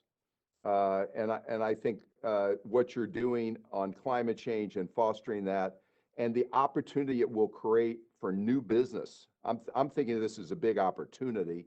I think will help us achieve our dual mandate goals, and particularly be more likely that we achieve full employment. Excellent, and I agree with that. I want to kind of go back to something you talked about earlier, which was about education and the digital divide and all of that, and right, how it impacts business. And again, we have to start working on it now. But if we're starting to think about our investment in, we have to start at kindergartners, right, and first graders. Well, that's about 15 to 20 years before they're in the actual right, full workforce, right? But you have to start the investment right at some point. But what happens for our older students that are, in high school and maybe even college? How do we support them to get into these new industries and be prepared for these new industries that we probably weren't thinking about 15, 20 years ago in the education system and our city levels. So first order business, if that person with a high school education or less has not finished high school, okay? And they could be, are there vehicles we can create in the community to help them at least get a GED or some type of certification? Because when I talk to junior college superintendents, the one thing they do tell me is the bulk of their students need to be some type of certificate of either at least a GED. So I think if there's ways to do that, maybe people could do it at night in some other form. I actually think that's a key part. And then beefing up skills training. There is a skills gap in the United States. People don't realize, yes, there's a high unemployment rate right now, and we're working on getting that down, but there's also a skills mismatch. What do I mean by that? Something like 35% of all small businesses in the United States, and it's consistent with what we're seeing here, say they cannot find skilled workers. And I'm talking about automotive technicians, IT specialists, the whole range, and they're middle-class jobs, they pay well. And so the challenge is how to get somebody who's working in a job where they're making less money, they don't have a skill, they're not satisfied with their income, they're struggling to make ends meet. How do we make it more available to them? If they're motivated to do it and want to do it, go for skills training so that they can move into more full-time employment at a much higher level of productivity and a higher level of income. Every one of those people we convert, it translates into higher GDP growth and more prosperity for all of us. Well, that's the perfect segue into the next question, which is, Okay. what is your forecast for the United States GDP and for unemployment? So I mentioned we think our best base case estimate is for GDP growth this year of 6.5%. We think the unemployment rate, which is right now in the range of 6%, is going to trend down and approach 4% by the end of this year. The more important indicator of labor market slack that I look at is in the lingo referred as U6, which is unemployed plus discouraged workers plus people working part-time who really want to work full-time. That right now is 10.7%. So we have a lot of room for improvement there, but I'm hopeful by the end of the year we will see that percentage grind down substantially. And so that's our outlook for the year. The only other thing people may ask about inflation, you're seeing, and we are seeing, a surge in year-over-year price increases, okay? For a number of reasons. One, supply-demand shortages, logistics, supply chain problems. I mentioned one earlier with petrochemicals. And in addition, prices were depressed last year, so the base effects year over year. But it will be attention getting that you'll see a meaningful price increase. The question, which the jury's out on, is whether that increase, that price adjustment in 2021 will go in, will there be more price increases in 22, 23, and so on, or whether that will settle down. And I think we're actively scrutinizing that. Very good. And so the next question is from the audience. Patty B asks, wouldn't it have made more sense for the fossil fuel to have continued being drilled in the United States? For example, Keystone Pipeline. Yeah, so I've said regularly, it's not only going to be smarter, it's going to be necessary to have substantial drilling in the United States for an extended period of time. Why? Even with the transition that we're making, and California going to no fossil fuel cars by the year 2035, even with all those mandates, we're going to be consuming substantial amounts and relying on substantial amounts of fossil fuel, not for years, but for decades. And so we need a healthy fossil fuel industry that's drilling. And that's become more challenging. And I mentioned lack of access to capital, other issues. So we're going to be relying on that industry to be healthy for an extended period. And if they don't do that, then you're going to have these price spikes for those of us who are still relying on fossil fuels, either in heating oil or other uses. We're going to have to face these price spikes, and so you kind of you want to be very mindful of that. This is a transition. The Keystone Pipeline is a separate issue. For better or worse, it's highly politically sensitive, so I'll probably stay away from it. But yes, the goal should be to intelligently do this transition, limit greenhouse gas emissions for fossil fuel industry as much as possible while you're making the transition. And so each of these individual decisions have to be made intelligently with that prism in mind. Excellent. And so the next question we have is from Tamara Cook, and it says, can Rob speak to the importance of water supply and how future projected changes in water supply, drought, and floods could impact economic models and supporting growth and unemployment? He has spoke to other elements that have impacts on these Federal Reserve goals, but I am curious how or if water is evaluated by the Federal Reserve in these efforts. Yeah, so the short answer is yes, and we've been working with Tom Luce, who many of you know, on his project to forecast what Texas is going to look like through 2036. And one of the things that we've seen is, well, this is one of the questions. I talk about infrastructure, water availability is part of that, and that's going to be a challenge. And we need to invest on that in that now and be aware of it. The other place we see it regularly in our work is back to fracking and the Permian Basin. Energy drilling, and that method of energy drilling uses a lot of water, has an impact on the water. Also, the use of sand and these other techniques. And so, yeah, there's got to be a lot of focus on use of water, having availability of water, and that's going to be a national and a global issue, and it's one that should be I think it already is a priority, and state leaders are aware of it, and we need to be very aware of it. So I agree with your questioner. Yeah, and I agree with it as well. City of Dallas, we own our water utility, and so one of the great things for Dallas that folks know is that the water flows in the city of Dallas, but we also have done really good things to help preserve our water source, as well as to make sure that we work with our biggest water users, and we've passed some ordinances that allow for those entities to be able to conserve water more and basically get a benefit from the city. And so that's some things that we're working on. But that's one of the things that we're really good at in Dallas is our water conservation. So those of you that are still living here in the city of Dallas and the businesses that are out there, keep doing the great work. We still have more to go, but we're one of the national leaders on water conservation here in the city of Dallas. So that makes me have a lot of pride for our city that we have a place where we do very well. So Rob, unfortunately, our time is coming to a close.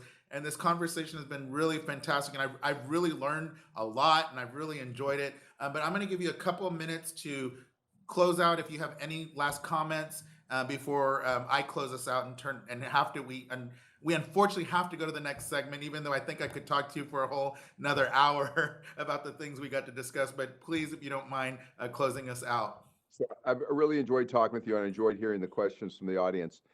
Let me end here. I am very optimistic, as you've heard, about the future the future of the country, but certainly the future of Texas and the future of North Texas and this entire area. And there's a whole range of reasons why, but what I've learned, I've only lived here 5.5 years. I moved from the East Coast and I came here in 2015 to take this job. But what I've learned is this city and this state is very good at calling out issues, even if they're sensitive, coming up with an action plan, and mobilizing the communities to take action. And so I'm optimistic that we're going to be a leader and grow in a very healthy way for years and years to come. And I think the key is, though, to call out these challenges. Climate change is one of them. Education is another, though. Lack of Wi-Fi and other infrastructure is another. And I've found that this state is very good at facing those things, taking action. We'll make our share of mistakes, but we learn from them and we move forward. So I appreciate your leadership, Councilman, and I appreciate the leadership of the city in facing these things and calling them out and not talking around them and saying, let's do something. And I think our population, I've learned, and our business community and other leaders respond very well to that, and they're ready to get in there and do what they need to do to contribute. And I've certainly put the Dallas Fed, we're looking forward to doing everything we can to help this city and the state achieve its goals. And thank you again, Rob, for joining us. We really appreciate you taking your time to join us today. And also, I want to thank the Federal Reserve Bank of Dallas for not just our recent partnerships, but our decades-long partnerships here in the city of Dallas. Without you all and your partnerships, you all help us to be a better Dallas. And I also want to thank all of our audience members out there for your great questions, your participation, which has really made this an even more exciting and educational conversation. With that, unfortunately, our segment has now ended, and it's time for me to pass it over to Director Gagne to take us into our next segment. Thank you again, everyone. Thank you. Thank you both. What an amazing segment. Great information shared there. We're moving on to our next segment. And so it's going to be my pleasure to introduce this innovative panel of companies that will be moderated by the Honorable Sandy Grayson, former City of Dallas council member, having served District 12, and currently serving as our chair of the Environment and Sustainability Task Force. She was instrumental in helping us put together the CCAT, and during her time on the City Council was a leader on environmental issues.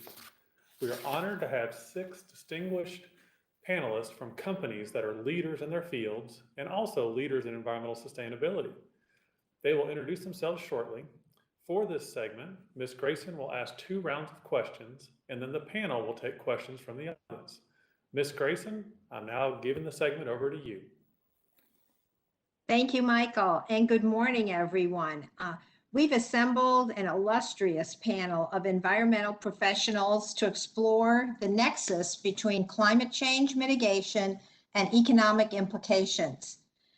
If you would each please introduce yourself and describe your company's current or planned sustainability or emissions reduction initiatives. And you'll each have 3 minutes, and we will start with Kevin Butt from Toyota. Morning, everyone. What a pleasure to be here. And thank you, Sandy, for having me on this panel. At Toyota, we, if you don't know, we make cars, and we make a lot of cars. And our headquarters there in Plano, Texas. And, we have been working for quite some time on moving towards sustainable activities. I joined Toyota back in 1992. And from day one, it was all about how do we improve environmental performance, and we've continued in that. Back in 2015, we announced the Challenge 2050. We were one of the first companies to come out and talk about being zero carbon at that time, with 6 major challenges. One being reduction of our tailpipe emissions from our product by 90%. And second is engaging with our suppliers and having our suppliers also at zero carbon performance. We also have a water target for greatly reducing water consumption.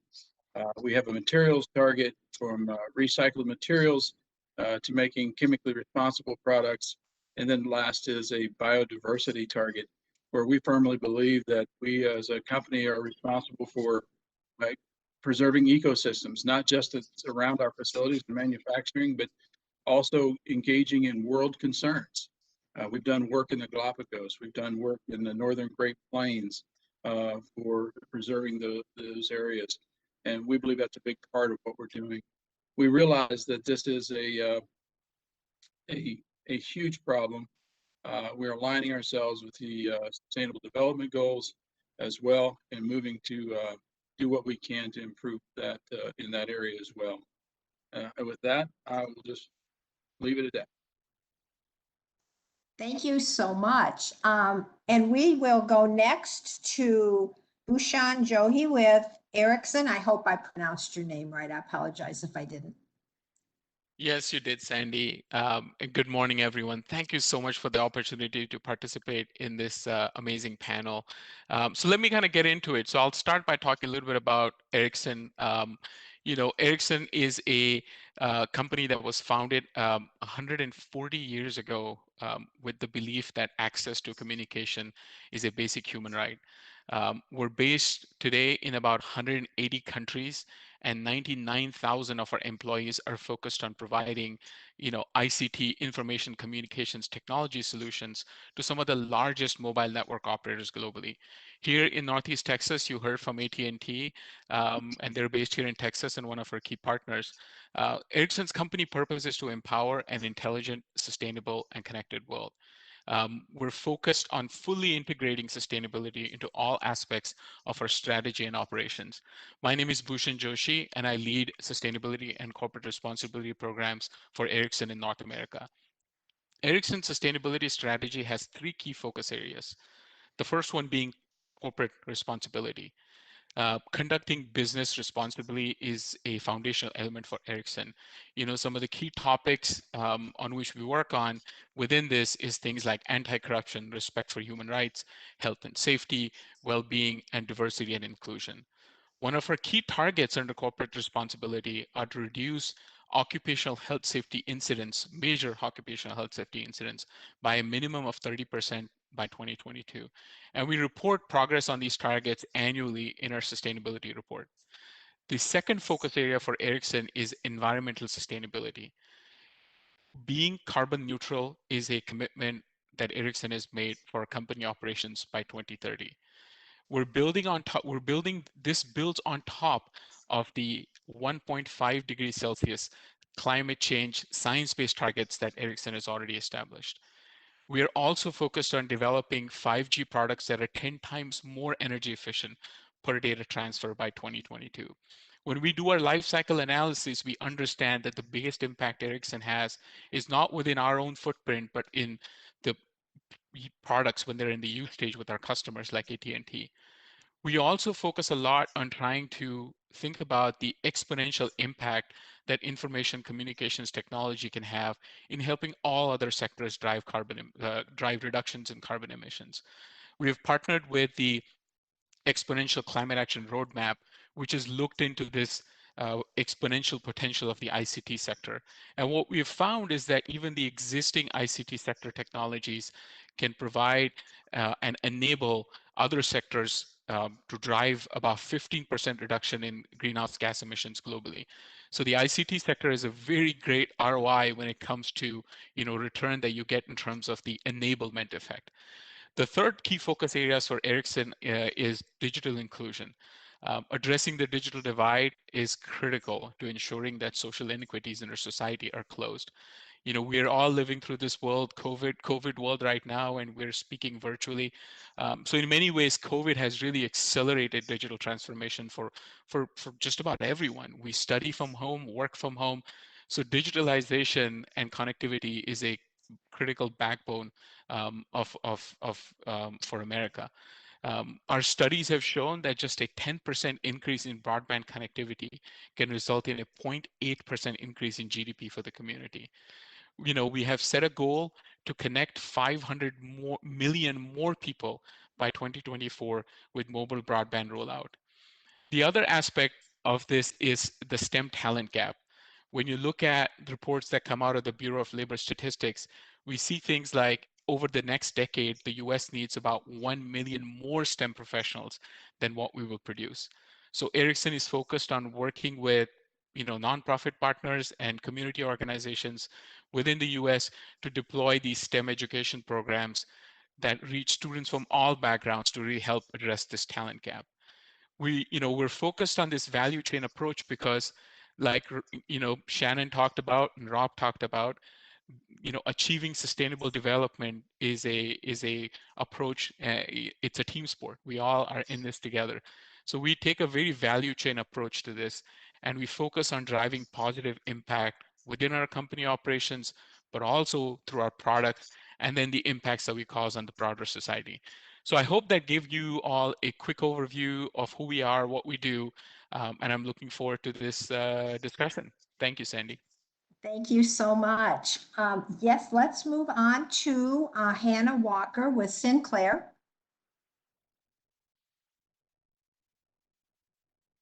Hi. Ms. Walker, hey. there you are. Hey, so it's great to be here amongst everybody here. It seems like a great group of panelists. My name is Hannah Walker. I'm the vice president of a company called Sinclair Digital, LLC.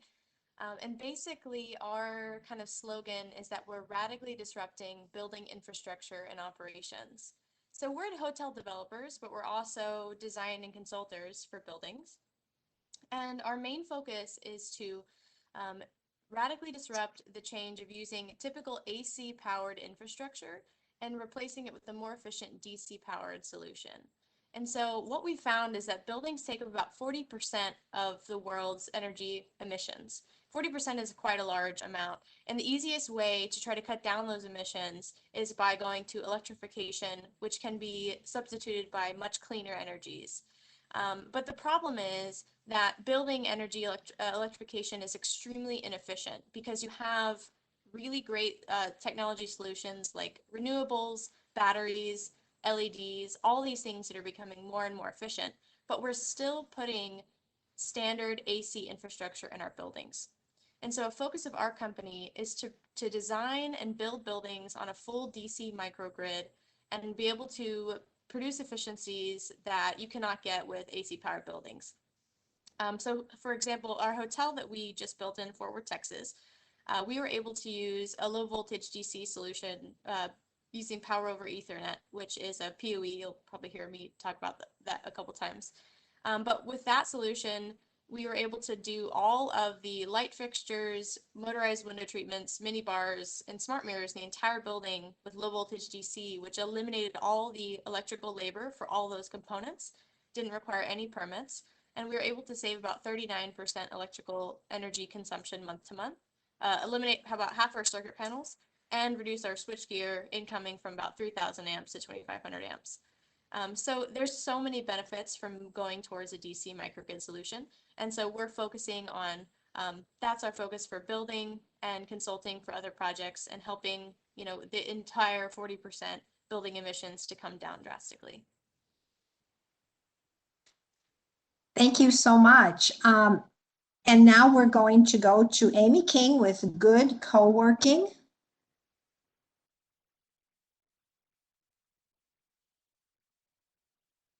Amy? Oh, hi. My name is Amy King, and I am the co-founder of Good Co-working. We are a co-working space in Dallas, Texas, that is focused on supporting impact-focused entrepreneurs or anyone who wants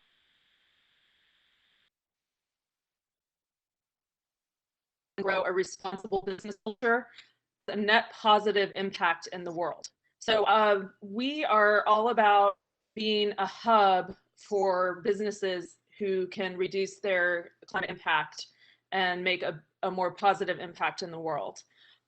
We have a business model where we're weaving in climate change mitigation strategies and focusing on our footprint overall, because we can have a ripple effect on budding businesses and help them learn to integrate sustainability strategies into their operating plan as they grow. And some of them are even tech companies, so you never know. We might have one in the house who turns into a big Facebook in the future. So it's really important that we incubate these ideas in Dallas-based businesses. And we also have a big reach in social media beyond Dallas.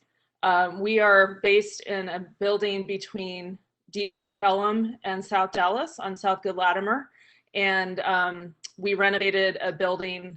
It's a green building. We're pursuing LEED certification and well building certification and many other certifications for our program. So we want to lead in that way for the business community in Dallas. I'll leave it at that. Thank you. Thank Sure. you, Amy. Thank you. Yep. So we will go now to Ariman Singhal with Sunrise Movement. Hey everyone, can you hear me all right? Can you hear me okay? Yes, now we can. Okay, awesome. Yeah, my name is Arvind Singhal. I'm with the Sunrise Movement. Sunrise is a youth-led movement to stop climate change and create millions of good jobs in the process. And I think what I want to say in this group especially is that I think there's a mindset that has been kind of tied to sustainability as like it's something that is nice to do. It's something maybe that we have to do. And businesses are thinking about like, okay, what does that mean for our business model? What does that mean as more young people enter the workforce and have earnings and are looking to spend their money and care a lot about sustainability and the world that they're going to inhabit. But I think that that's actually not a good way of thinking about sustainability. I think about it as a giant opportunity. The world is changing, the political weather is changing. Joe Biden has put forward the largest investments in clean energy, mitigating climate change. And it's the direction the world is going. And businesses that understand that and shift their business models towards zero carbon products, toward helping other buildings, vehicles, et cetera, reach zero emissions are going to be the ones that are going to lead in the future. And those are going to be the companies that young people are going to want to work at. And so I think it's a tremendous opportunity for every single business right now to start making that transition, get out ahead of the curve and be one of the leaders, because those are the companies that are going to be admired in the future, that are going to be highly sought after in terms of where people want to work. And it's not just a US-based thing. Once the US decarbonizes, the rest of the world is going to need to decarbonize as well. And so it's a great opportunity to develop products that can then be exported around the world. So I just want to present the amazing opportunity in front of all of us, and excited to work towards it. I think Sunrise works on sort of the political weather, for lack of a better word, just the way in which people think about climate change and really shifting the framing. And so wanted to share that with you all. Thanks so much. Thank you, Armin. Next, we're going to go to Meghna Tare with the University of Texas at Arlington. Thank you so much, Sandy. Hi, this is Meghna Tare. I'm the Chief Sustainability Officer for the University of Texas at Arlington. And thank you for having me here for this important discussion for the region. I feel good that an academic institution has a representation on this dialogue and talk about climate change, because we are in the business of education and research and training the workforce of the future, not just on climate change, but on a variety of issues related to health science and food security and engineering. And so as the Chief Sustainability Officer for UT Arlington, I do sustainability in operations on campus and various programs related to energy efficiency, waste management, offering alternative transportation options to our students, a lot of education and outreach, but I also focus on incorporating sustainability in the curriculum. So how do you get the students energized and pay attention to not just climate change, but everything related to sustainability, including social equity, which is such an important part of the discussion as it comes to climate change. And then UTA also works with a lot of organizations outside of our campus, like North Central Texas Council of Governments, City of Dallas, private sector. We work with Toyota, we work with Schneider Electric, we work with Bhushan on this regional center of expertise for education on sustainable development. So I do feel that the region as a whole can learn a lot from the United Nations framework, the UN SDGs, and kind of move the needle for the region using the SDGs 3, 4, 11, and 13, good health and well-being, quality education, sustainable communities, and climate change. So we have this consortium of public sector, private sector, nonprofit organizations where we are trying to educate the people about sustainable development goals and sort of cross-collaborative approach, capacity building, regional partnership to advance sustainability in the region and support dialogues on important issues like climate change for the region. And as part of this, we also have a youth network where we, support youth of the region, not just at UTA, but various other academic institutions in the region to talk about climate change, to do something about climate change, host events, publications, help improve the air quality for the region, a variety of things. And so I'm very happy to be part of this discussion because I think academic institutions bring a lot of expertise of faculty, but also a lot of passion and energy of the students. And I think that really helps the region contribute to this valuable dialogue on climate change. So thank you for having me here. Thank you, Meghna. Now I'm going to ask each of you in turn a question. So let's start back with Kevin. And Kevin, Toyota is known for having a culture of quality and innovation. Does the corporate culture make Toyota more effective at planning and implementing actions for climate change? And if you could give some examples, that would be great. Do you want me to repeat? Oh, sorry. I had the mute button on. I'm sorry. Oh, the dreaded mute button. Okay. Sorry about that. Toyota is the corporate culture within Toyota. You're right. It's about making a product that people want to have and can have for a long time. But in order for us to do that, we have lots of in-house processes and procedures. And those include those things that we're talking about here today, centered around how do we reduce our footprint. We have a term called MUDA, and that's waste. And the Toyota culture has been centered around that since the day one. And it's a part of the DNA in which we do our business. And, when we start talking, sustainability has been a word that's been tossed around for a long time. But I can tell you that throughout my career at Toyota, the culture has always been that of centered around how do we make ourselves more efficient, therefore reducing our waste, reducing energy and water consumption, and being someone that can add value to the community, not just in economics, but in the way that we do business and how we can share our ideas. We're big into sharing with our supply base, all the things that we have learned. And so, for example, we are now working with all of our supply base and those that are particularly want it, and helping them understand how they can invest in do renewable energy projects and how they can reduce the demand of power at their sites through the things that we've already done.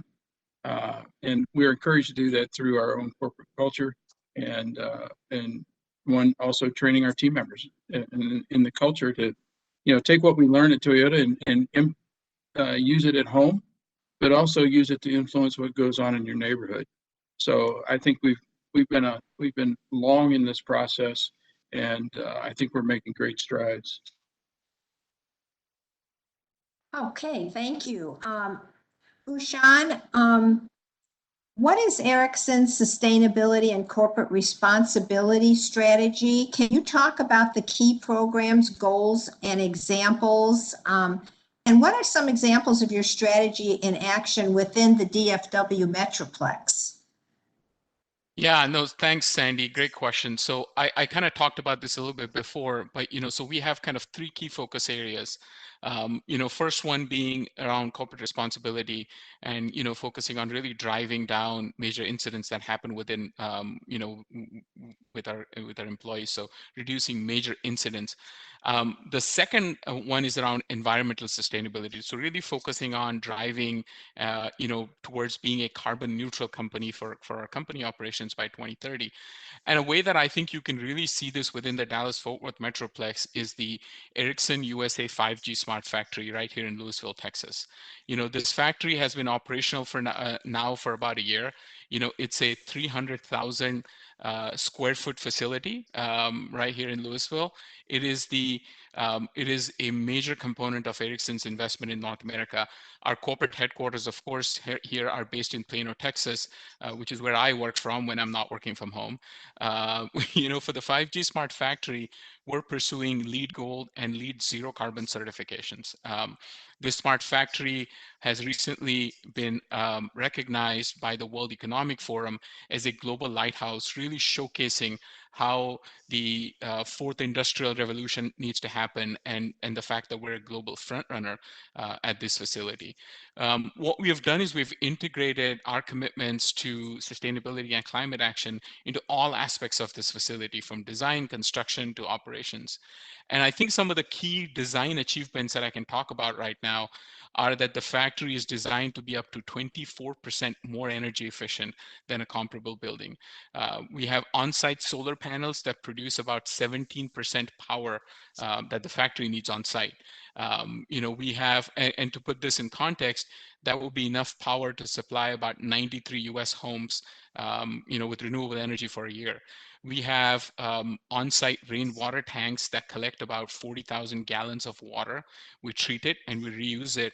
And when we do that, it allows us to reduce our indoor water consumption by approximately 75%, which is a big reduction, especially being where we are and kind of drought prone. We are also not limiting ourselves to the power, green or renewable power produced on site. So any power that we cannot produce on site, we're powering our factory or purchasing 100% Green E certified renewable energy Texas wind directly from the utility. We also have 8 EV charging stations that we have installed at the facility that are available to all our employees and also visitors at no cost. So this really is, demonstrating how, the industrial sector, which represents about 32% of the global greenhouse gas emissions, can decarbonize, meet business objectives, and then meet sustainability objectives at the same time. So that's on climate. I talked a little bit about digital inclusion and why it's so important to make sure that we bridge the digital divide, but then also how we make sure that, we educate the workforce of the future to have those STEM competencies that they need to work with companies like us, Toyota, and others that that are here in the Dallas-Fort Worth Metroplex. We have focused and have been working with the Girl Scouts, the Girl Scouts of Northeast Texas. They have a STEM pledge, a pledge to put 2.5 million girls into a progressive STEM pipeline by 2025. Ericsson has provided connectivity to the Girl Scouts STEM Center of Excellence in South Dallas. It's called the Camp Whispering Cedars. I've been down there. It's a 90-acre living lab that provides hands-on STEM experiences to girls. My daughter is a Girl Scout, so I really love to take her there. We're also just recently introduced a 5G IoT patch. So Girl Scouts can learn about 5G IoT technology, what it means, what opportunities does it provide them to, to create the future, to create the sustainable future that we all need. So, these are kind of 2 examples, Sandy, of how our strategy is being reflected right here within the Dallas-Fort Worth Metroplex. Thank you. I've been to the camp too, the Girl Scout camp, and it is impressive. Yes. Hannah, could you tell us if there was one action you would recommend that a business can take that would both help with climate change and help the business bottom line, what would that be?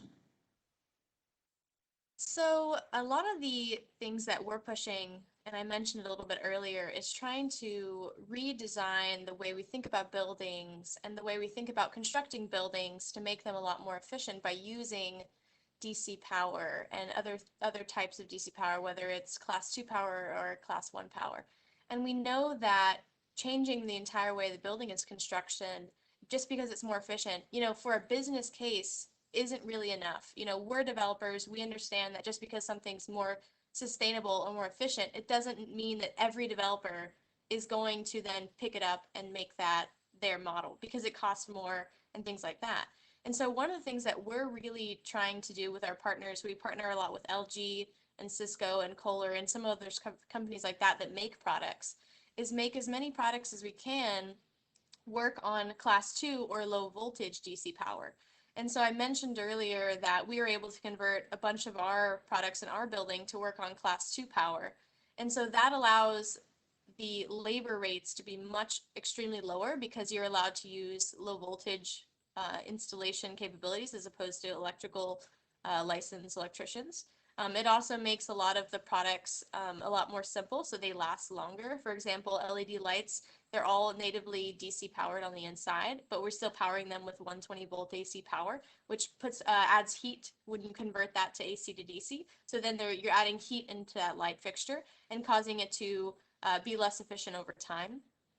And so those are ways that we're pushing to make the bottom line dollar actually make sense for the owner. We're able to, in our hotel property, we're actually able to capture about 16% CapEx savings. You know, we're always talking about efficiency and sustainability after the fact, but the question is always, you know, what's my ROI?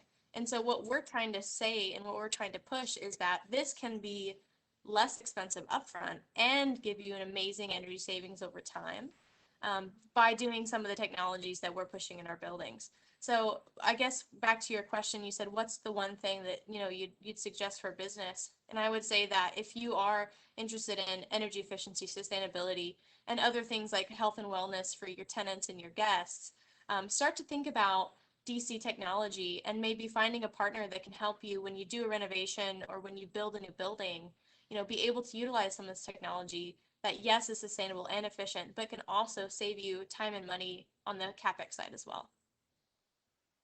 Thank you, Hannah. Thank you. Amy, good co-working puts emphasis on sustainability and being a positive force in the community. What are some of the ways that a local business can contribute to their local community, and why is it important for them to do so? Well, I think, can you hear me okay? Yes. Excellent. Okay, just making sure I put my earbuds in. What I think businesses can do is they can make sure that it's tied to their values and mission. So first step would be for a company to take a good look at its values and tie in any community engagement into their specific values and goals. So that way it's a strategic endeavor instead of just saying, oh, I think we'll do some recycling or something like that. Impact and sustainability are two of our values. So we've focused on creating strategic partnerships that with businesses that check those boxes for us around sustainability and impact. And when we talk about impact, we're talking about broader community impact. You know, some of the things that that Mr. Kaplan was talking about earlier in terms of creating more access and more opportunities for people from all areas of our city. So we work on attracting community and impact-focused businesses and nonprofits to our space to use the space to hold meetings and events, and they also use our office space. So we have, while we're a small business, we have the ability to create that broader ripple effect across the Dallas area. And so every business is different, but I say engage your employees in figuring out strategic ways to engage the community. It can be so much more than just one annual volunteer event with your company. It can be a great way to retain employees. And on a human level, it's so rewarding. We make new connections with future customers and people from all walks of the business community and the nonprofit community and beyond. And of course, if you do it authentically as a business, it's good PR and a good way to market your company is to live your values and to really communicate that. Well, thank you, Amy. Thank you. Sure. Ariman, community groups played a critical role in the development and implication of the CCAP, which is Dallas's Comprehensive Environmental and Climate Action Plan. So let me ask you, how do you get businesses to change their practices and methods while still maintaining a positive relationship? This was a key to working with the city of Dallas. Can this model be effective in other areas?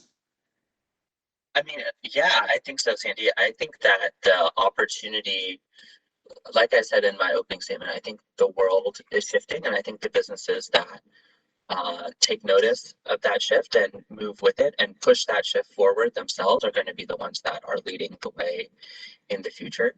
And so I'm really excited for businesses to see addressing climate change as an opportunity. It's a new like growth area for businesses. We can change some of our zoning rules to have more mixed use development, more walkable neighborhoods. Our air is going to be cleaner. That's going to improve a lot of socioeconomic indicators around health and asthma. You know, and Dallas ISD, asthma is the leading cause of absenteeism. And there's been some conversation around needing to train the next generation workforce for the jobs we need. And that asthma is a huge barrier. So I think there's so much opportunity to move into the future and just overall live in a better world where we have clean air, we have clean water, our neighborhoods are walkable, there's more greenery, more trees, more shade, more parks, and we're more resilient to the climate impacts that are already happening. And so I think my goal is to really help people envision what that looks like, and think about it as a win-win. And so like what I imagine for myself is, you know, 5 years from now, I'd like to live in a neighborhood where I can walk down a wide sidewalk to an electric bus and hop on. And before that, I had made my coffee in an electric kind of stove pot thing that I can program from my phone, just grab it on the way out the door. As I'm walking to that bus stop, there's a community garden that I can walk by and say hello to a neighbor at, maybe pick up some fresh food at. And I think that already exists in a lot of small pockets of Dallas, of the world. And it's really just an opportunity that we have to be bold about what the future could look like and have that on a much larger scale. And yeah, I'm hopeful for businesses to lead the way. And I think the ones that do are going to be the ones that are best off. Thank you, Ariman. Meghna, one area that UTA is well known for is providing training for skilled STEAM jobs. How do you continue to stay evergreen at all levels to meet the demand of a skilled workforce for this job market that is transitioning to more green industry jobs and less traditional jobs? Yeah, that's a great question. And, you know, Ayushman was talking about this haven, and I recently listened to a podcast which was talking about how the U.S. needs to create these climate havens, and the name that was proposed was like Leaside Haven, where everything's perfect. Like you said, you can walk to a grocery store, take light rail, you can buy healthy food, you have good air quality. And so since we are in the business of education, I think it's our job to make sure we provide the resources to people to bring that about. And so I always believe that in the world of sustainability and the bigger conversation of climate change, you really have to tell people, tell them what you are going to tell them, right? And then tell them what you just told them. And I see that you have to practice that with students, especially because once you open their eyes to this world of education on climate change and sustainability, they are unstoppable, right? They are our future. And so UTA has kind of tapped into that enthusiasm and motivation. And we do a lot of partnership with for STEM Academy, with Arlington ISD. We have done some partnership and agreements with the City Lab High School in Dallas. We have an Honors Academy, which kind of provides leadership training to the students. We have a TRIO pre-college program, which is providing the educational talent for the region, but specifically for green jobs. So we offer a lot of research development and summer camps for students to come and participate and learn through engineering or through the College of Business or College of Liberal Arts. So you are part of the discussions from everything from engineering to social equity, which I think is really important in this conversation about climate change. And then, like I mentioned, we have this regional center of expertise for education and sustainable development, where we are trying to bring the youth in the conversation, right? Offer trainings and programs on how do you advance your goals, your personal goals or your regional goals towards sustainability and climate change. And so some of the things that we are offering starting in the month of May, we are actually offering, UT has partnered with ICLEI USA to offer an SDG cohort where we have City of Dallas as one of the partner, where what we are going to do is help local governments align their sustainability goal and strategies to the UN Sustainable Development Goals, right? So City of Dallas has this comprehensive climate change plan. They have done a lot of work, and now is the time to align that with the global framework of SDG. So we are going to do that. And we have hosted a lot of educational conferences. 2 years ago, we had a big watershed urbanism conference. I think that's a really important conversation for Dallas, where we have the Trinity River. So we had a whole day of conference where we invited research experts to talk about on what the city of Dallas or the region as a whole can do to advance conservation in the region as far as the Trinity is concerned. We have partnered with a lot of nonprofit organizations to do some research projects, and we have had students do the work. So we have provided kind of a training and graduate student assistantships to students to work on this critical projects related to climate change and broader sustainability. I hope I answered your question. You did. Thank you. Very thoroughly. Yes. Thank you very much. We think maybe now we'd like to open it up to some questions from the audience. Katie, do we have any questions from the audience? It looks like they're just starting to come in, so I think we might have time for a few more of the roundtable questions if you'd like, Ms. Grayson. Okay, well, let's go back to Kevin with Toyota and ask him, and you talked a little bit about this, I think, Kevin, how does climate change impact your supply chain? And what are some mitigation steps? And does Toyota have an eye on Texas as a resource or solution? Thank you for the question. Yeah, I started to talk about this. One of the things that we have within Toyota's framework and to hold ourselves accountable is, we work through 5-year action plans, environmental action plans. And a part of those action plans, one of the things that we've talked about is our supply chain. And what we have done is reached out to our suppliers, and we've asked them for a 2% year-over-year reduction in their carbon footprint. And they report that out to us. So we're asking them to help us achieve total carbon reduction throughout the entire supply chain. So those steps, and again, as I said earlier, we're helping them do that. We're not just asking the question, but we're actually providing a platform by which we can share best practices, learn from each other, and also share cost where appropriate. Because this is one of those things that we have to think about cost and cost effectiveness here too. And sometimes we need to be creative in how we think about cost. The carbon return on investment is a new term that people are starting to use instead of just return on investment and the weighted average of capital. So a lot of things are changing, and about how people and the C-suite actually looks at this across the company. So the mitigation steps that we're looking at are sharing virtual power purchase agreements.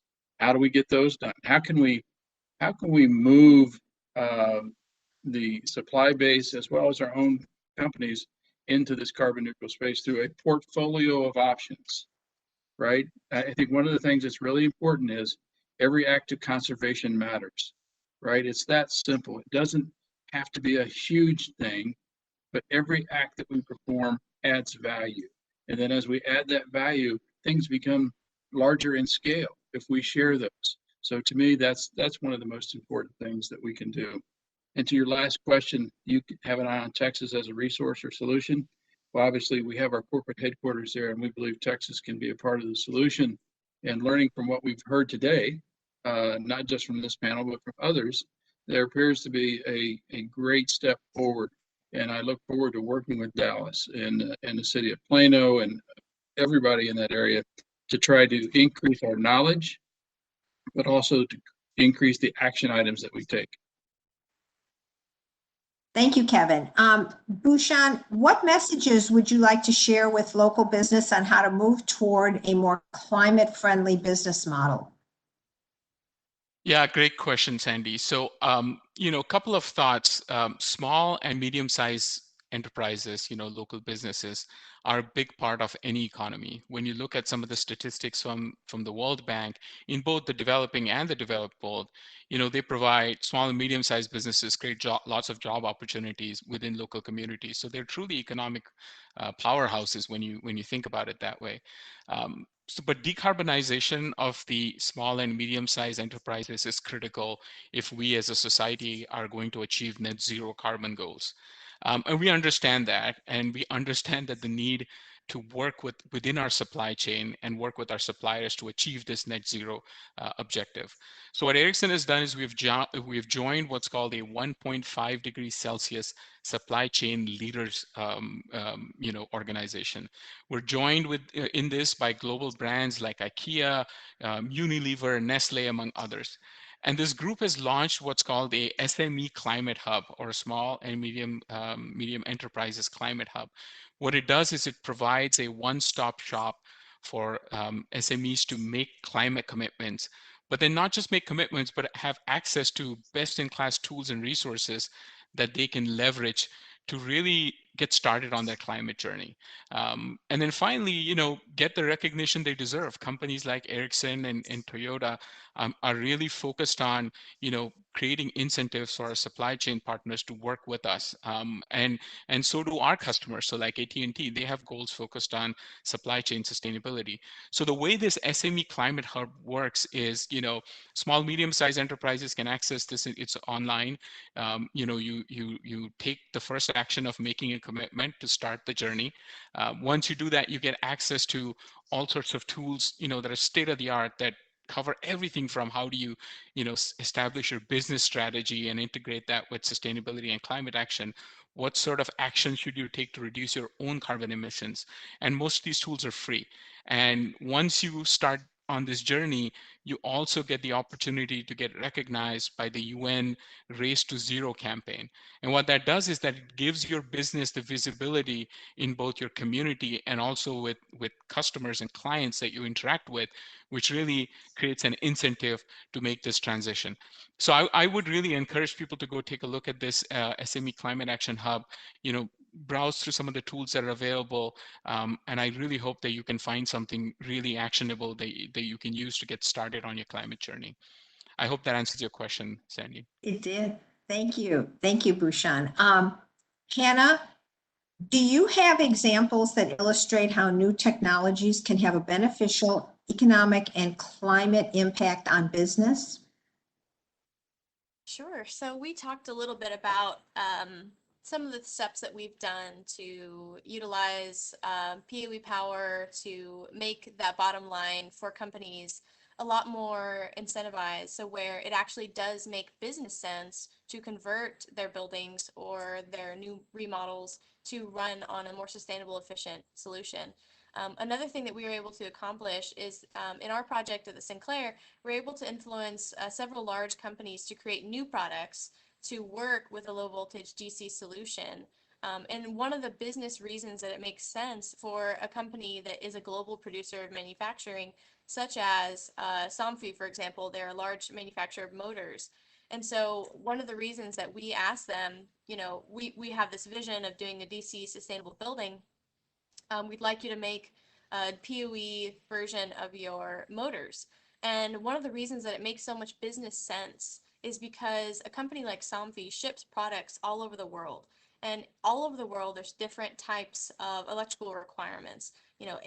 United States has different electrical requirements as Europe and Asia. And that's why you always have to have those converters when you travel overseas.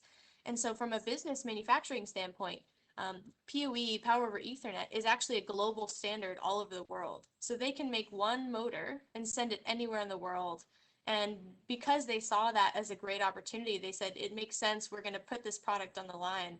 And so we were able to do that with Somfy, with LG, with multiple companies that were able to create these new products. So I think it's about not only having a vision of sustainability and efficiency, but also make those business sense for large companies to manufacture and we've kind of been an advocate to larger companies to make newer products, to rethink about how they're doing their business.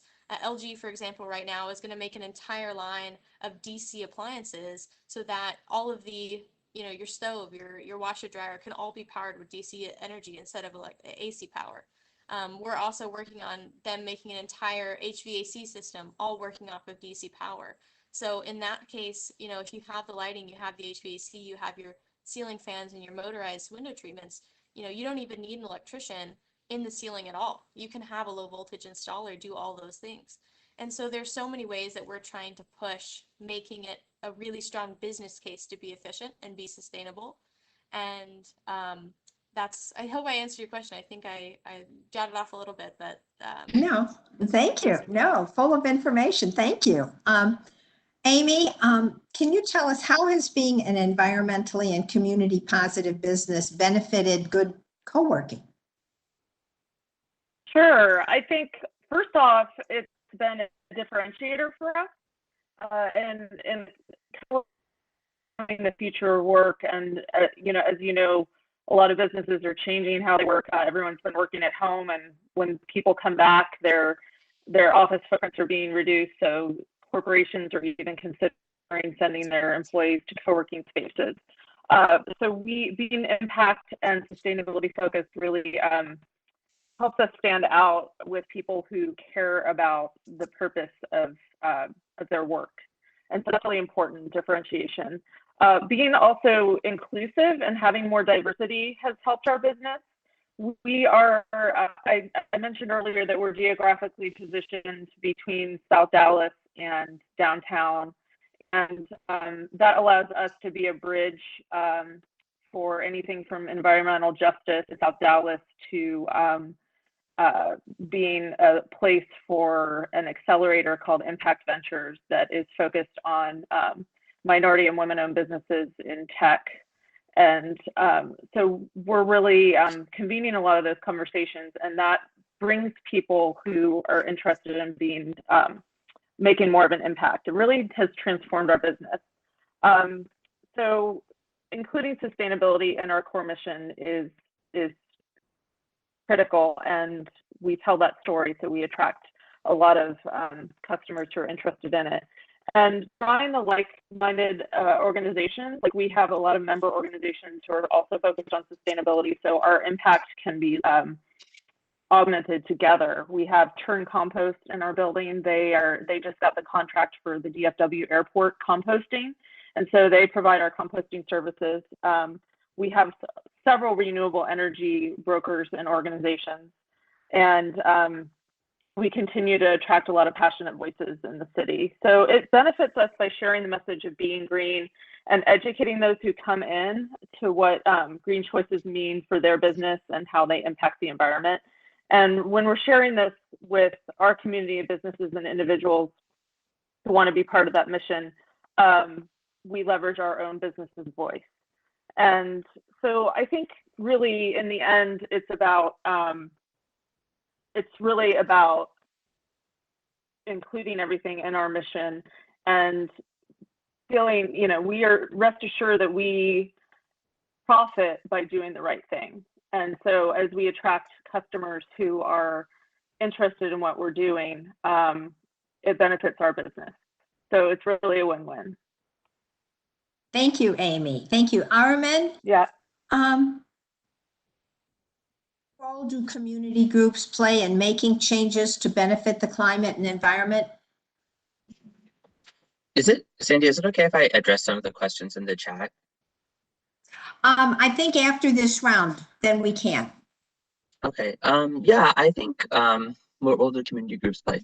I mean, I think one of the challenges in the climate movement for a long time has been focusing on animals and ice in Antarctica and polar bears and things like that. And I think what a community group can really bring to the conversation is how this is affecting people in their everyday lives and how it's affecting communities and neighborhoods. That makes it much more real, because it's certainly there's effects you know, all over the world. But the most, I personally care a lot about the climate, not because of the ice and the polar bears as much as it does matter. I care about the climate because when I was growing up, I would visit my family in India and we didn't have clean, reliable drinking water. And I always, like, that showed me how much the environment affects our everyday lives. And I wanted to work on climate change because I see a future where, you know, we don't have the rain we need. The water infrastructure we've built doesn't actually support the society or the cities that we live in. And I always assumed that was far away, but with the freeze, I mean, we saw how, you know, over a couple days, people lost water for long periods of time and how real that impact is for people. And I think community groups have a role in connecting the dots for people between something that is like very scientific, hard to understand, and just what it means to people in their day-to-day lives. Thank you, Armin. Megna, if a high school senior was interested in climate change as a career, study climate, or if they wanted to work in a field that was beneficial to mitigating or predicting climate, how would you advise him or her to move forward? Yeah, there are lots of ways to do that. You know, we get inquiries from students who are interested in working not just on climate change, but say clean air. So we do have a lot of faculty experts on campus. We actually have a climate research group on campus, which includes a range of faculty who are dedicated and devoted towards research towards climate change. And so if, for example, they reach out to us, we partner them with these faculties, and, you know, they can work on research projects independently. But we also have a very strong service learning project initiative on campus where we match faculty with outside entities, organizations who are looking to get some help on student involvement. So the students can be part of that. Through our Leadership Academy, we have done that, the summer camps, the STEM Academy that we have, but also the youth network that I mentioned. You know, just a few days ago, a student from a high school in Carrollton reached out to me and said, hey, I'm very interested in clean air. And he has actually developed an app and a website and a really cool model on how to educate the communities about good air quality. And I said, why don't you come to UTA? We are planning for a youth summit, sometimes late summer, early fall.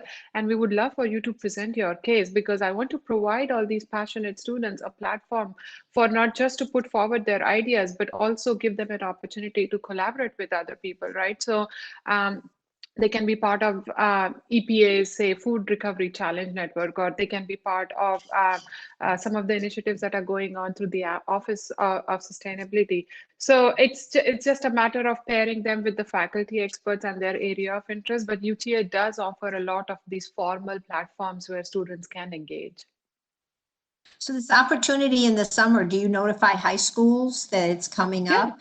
Yeah, we have lots of summer camps for high school students, yes.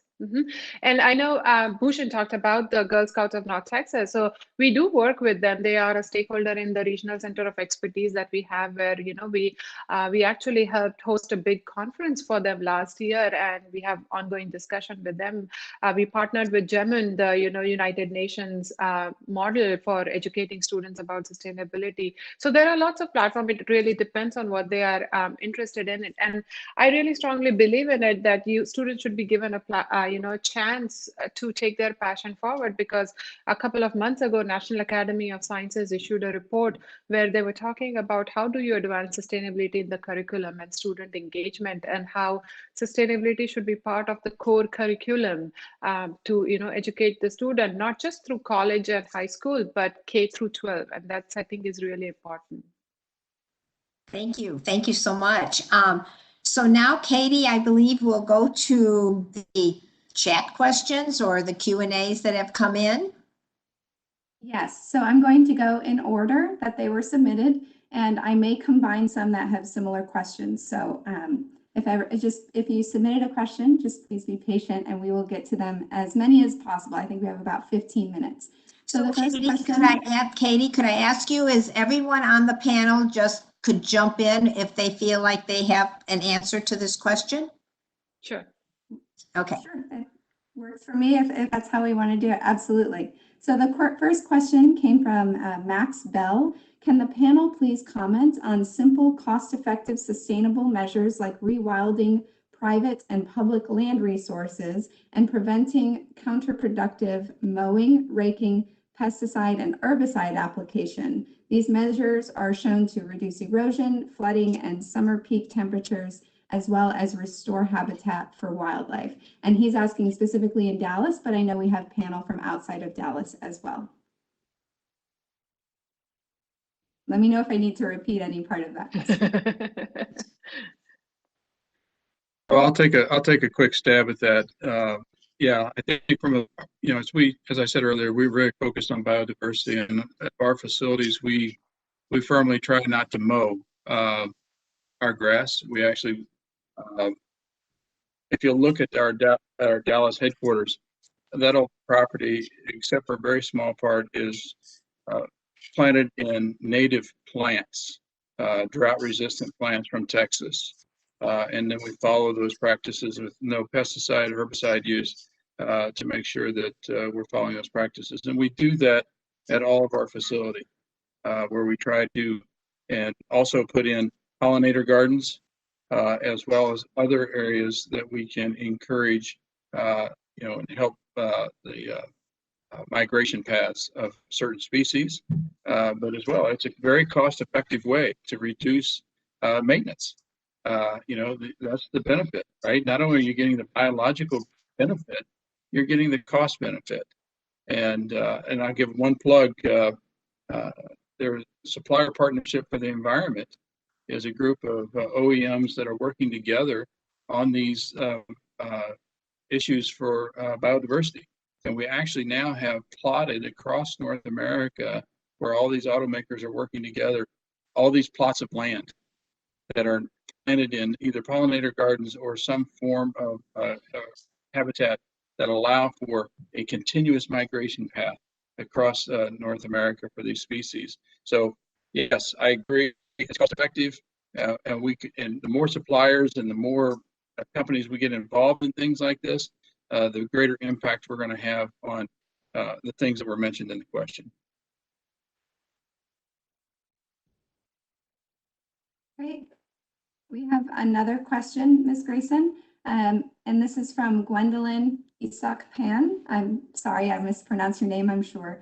In terms of social equity, what has your firm specifically implemented to reduce the impact of climate change on the Black and Brown communities in the DFW area?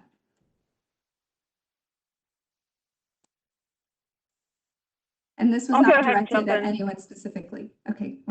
Okay, I'll go ahead and jump in on this one. We've made diversity and inclusion a real core part of our values, and I'm really proud that we have approximately 50% African American and women-owned businesses and organizations in our space, and we've engaged a lot of organizations that are active in South Dallas and West Dallas and other areas where there has been less opportunity. So we're conveners of the discussions, and I think some of the organizations do engage in climate change issues, along with air quality issues like downwinders at risk. So we're trying to be a place to have those conversations and support organizations that are focused on those efforts. And I would love to see us partnering with corporations to kind of augment our programming in that area in the future. And also we'll continue to support Impact Ventures on their efforts in helping impact-oriented ventures. If I may jump in real quick, I wanted to kind of point out one thing. So Erickson, we've started a partnership with the Melville Family Foundation that are based here in the Dallas-Fort Worth area, and we're really focused on the South Dallas region, working with them and then with the Uplift school system with our research, we see that the digital divide is a big topic, in South Dallas, and Dallas is one of the, metroplexes that comes in the top 7 most unconnected cities. So we're working on initiatives there. But with the Melville Family Foundation, we last year donated laptops to students so that they can have access to technology as they're working from home. So some initiatives that we're starting now to focus on some of the social issues, nothing specific to climate, but so far it's been focused on the social issues. I think more from an urgency point of view with COVID happening and some of the initiatives that we've taken on as a result of that. I'll add to that too. And, we're also working in the South Dallas area, and we're actually opening up a new STEM school in South Dallas, helping to sponsor, to do that, and working on food deserts and things of that nature. But it's also a part of how we do our, I'll give a quick example. When we recently went out for bids for our virtual power purchase agreements, the first 3 criteria were whether it was in a community that was underserved, and was it how was the economic benefit going to impact that underserved community, and or what was the unemployment rate like in that area, and could we employ people that were displaced. So, I mean, those are the things that I think we can continue to work on as corporations to improve and the footprint.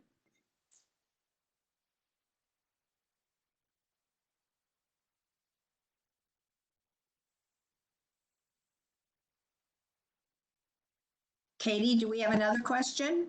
Yes, I was just making sure no one else wanted to chime in. Thank you so much. So we have another question, and this is from Richard Wayne. It says, perhaps Ariman, but any panelists, there's been a great deal of progress in the climate change area, but we need to significantly accelerate the conversation and actions. How do we accomplish that? Yeah, Richard, that's a great question. And I'm going to loop in a part of the answer, I think, for the previous question as well. So, as probably you all know, we have 9 years to reduce our carbon emissions in half around the world, which in the US means we need to be moving as fast as possible, 80 to 100% in the next 10 years. And also we have an issue of there not being a lot of good jobs right now coming out of COVID, especially young people. It's the time of the year where people are graduating from college or grad school and looking for jobs and taking on jobs as servers and other things that really don't match the skill sets that they have. And there's also a great opportunity because there's so much work to be done to stop climate change. And so we're supporting a federal jobs guarantee policy at the federal level. This is something similar to the military, where if you want to be part of the military, you have the option to do that. You get paid and you make the country better. And I think this is so critical. In the freeze, people died in their own homes, the one place where you're supposed to be safe. And these types of impacts are only going to get worse and worse. And so a jobs guarantee provides that opportunity to make people's lives better and address kind of the challenges of climate change and move us into a more positive vision that I described earlier. And at Sunrise, we are very focused on racial justice and economic inequality as part of our solutions. And so making sure these are good jobs, pay living wages with benefits that provide people the option to be in a union if they choose. That's really critical because that's going to provide society. It's just going to improve our society. And I think this last year has really shown that society has a lot of challenges. So that's the policy we're supporting to really accelerate progress and to address some of the social economic issues that have become much more clear to folks in this past year.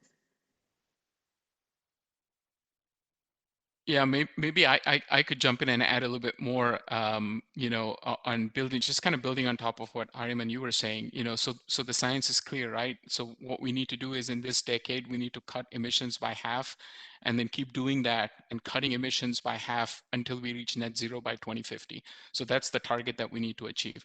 Now that means that the biggest reduction needs to happen in this decade, right? So we understand that this exponential transformation needs to happen in our economy in order to achieve this objective. So what Ericsson has done is we've partnered with an organization called the Exponential Climate Action Roadmap. And what they have done is they've developed specific solutions, or they're not developed, but they've identified specific solutions that, that each sector, like energy, industry, transportation, can deploy to cut their emissions by 50% in this decade. And what's really interesting is that all of these solutions are existing. So there's no silver bullet that we need to go find. These solutions exist. We just need to deploy them and take exponential climate action. And I think technology has a key role to play in this transformation. So this research through the Exponential Climate Action Roadmap or Summit has shown us is that the ICT sector, while accounts only for 1.4% of global greenhouse gas emissions, has the potential to enable up to 15% reduction in greenhouse gas emissions. And we can do that by enabling, sectors like industrial sector, or sectors like the power sector. Rob talked a little bit about the transformation that needs to be happening in order to transition towards a renewable energy grid. As more renewable resources come online, when we have friends like AT&T who have goals to go fully renewable, right? All of this demand is creating more renewable energy assets, and when you have that, what needs to happen is that you need utility grids that are smart, that are connected, that are digitized. And that's, I think, where the ICT sector, or the information communications technology sector, can play a transformative role, providing the grid operators the ability to connect, to be able to balance the balance the supply and demand of power, and really help us have a stable grid, but then also transition towards a renewable grid. So that's kind of where we have thrown our focus, because this is not something that we can achieve within, Ericsson can achieve within our own four walls or within our own industry. We need to work with partners who use our technology, who could leverage our technology and drive greater reductions in carbon emissions. So I'm super proud of the work we're doing there, and this information is available publicly, and there's a event happening next week. We don't have time, and it's available, so feel free to join in. We have some great speakers from Ericsson kind of covering about this topic, and other speakers as well. Thank you. If I may add, Sandy? Yes, please do. Yeah. Yeah, so just really quickly. Oh, I'm sorry, yeah, Amy? Amy, What? go ahead. Amy? Oh, okay. Okay, just really quickly, I wanted to advocate that we all, as business owners and corporate leaders, start using the phrase climate emergency, because I think it's someone in the audience mentioned that earlier, and I think it's important that we escalate it a little bit. But I also want to mention an organization that meets out of our headquarters called Citizens Climate Lobby, CCL. And that's something anyone can get involved in as a citizen. It's bipartisan, and they have conversations that they and specific campaigns that they engage in with legislators. So that's one way to interact with the government on an individual level, and also you can support the work of CCL. Thank you. Meghna, did you want to say something? Yeah, I just wanted to put forward, a collaborative initiative that UTA is part of, which is the North Texas Center for Mobility Technologies. And it's a collaborative partnership, which kind of brings coordinated expertise to the DFW region, of research universities to tackle the mobility issues and challenges facing North Texas. And so this center is actually focused on autonomous vehicle, 5G, electric motors, micromobility, drones, a variety of research initiatives that you can reach out to the faculty expert, because a couple of universities in the region are part of this mobility center, UTA, UTD, UNT, and SMU. So you can reach out to us, and we'll match you with the faculty experts to develop your project ideas. And this is done in partnership with North Central Texas Council of Governments. So there is some funding available if you provide the matching funds. But I think this is a really good sort of a model to put forward to address the transportation needs of the region and to help, because everybody knows transportation is such a big part of the puzzle of the whole climate change discussion. And with the doubling of the population in North Texas from 7.5 million right now to where it's going to be double in 2050, how do you tackle that problem? So I think innovation and technology, and Bhushan talked about the fourth industrial revolution, which World Economic Forum has been doing a lot of work. But at a micro level, at a regional level, I think the Center for Mobility Technologies really offers the solution that the region needs. So just wanted to throw it out there. No, thank you very much. Unfortunately, we are out of time. But I want to say to the panelists, thank you all so much for participating today in our symposium. You've given us so much good information, and we really appreciate that you gave us your time. Thank you so much. Thank you for having us. This was great. Thank you so much. Great conversation. Thank you. Thank you as well. Thank you, Ms. Grayson, and all the panelists today for being here. It's been a great conversation, a lot of great information shared. Couldn't do it without y'all. We've enjoyed hosting today, and we look forward to doing this again in 2022. We have one more segment to cover. To wrap up today, I'm going to welcome my colleague, Sue Alvarez. She's the Assistant Director of the Office of Environmental Quality and Sustainability here at the City of Dallas. She was instrumental and a key member during the implementation and ultimate adoption of our CCAP, and she wasted no time getting into the implementation of that CCAP. So without further ado, here is Ms. Alvarez. Thank you. Thank you, Michael. First of all, thank you for bravely stepping in to MC today when staff asked. My first huge thanks goes to our staff, our fabulous staff in the Office of Environmental Quality and Sustainability, who have been working so hard at pulling together today's event. I think you will agree that they've done a wonderful job of getting some really interesting panelists that kind of jogged our thoughts out of status quo. There's so much out there that we could be doing. I think we probably could stretch the conversation today into about a week and still be diving in on things that are critically interesting and critically important. I also really want to thank Councilmember Omar Narvaez for his leadership today and every day with the Environment and Sustainability Committee. And I would be remiss if I did not acknowledge and thank Honorable Sandy Grayson, who has led environmental efforts in the city for several decades and is currently leading our task force. And I think this is her 4th climate symposium that she has participated in, and we're grateful to her for her efforts on behalf of the environment. One other thing that I really want to do is thank both Shannon Carroll and Rob Kaplan and all of our fabulous speakers today. They've given us a whole lot to be thinking about as we move forward. So if you are like a lot of people, you're going to wonder, well, gosh, what can I be doing? And so I thought I would share just a few real quick ideas for you. First of all, today's presentation has been recorded. It's going to be both on dallasclimateaction.com and on our City of Dallas YouTube channel. Feel free to share it with your friends and neighbors, because I think there was a really robust conversation today and a lot of really great information. Our dallasclimateaction.com website includes all of the background on our climate plan. It includes our dashboard so that you can follow along on how we're doing as far as implementing the plan. And it includes records of all of our meetings with both the task force and our environmental committee.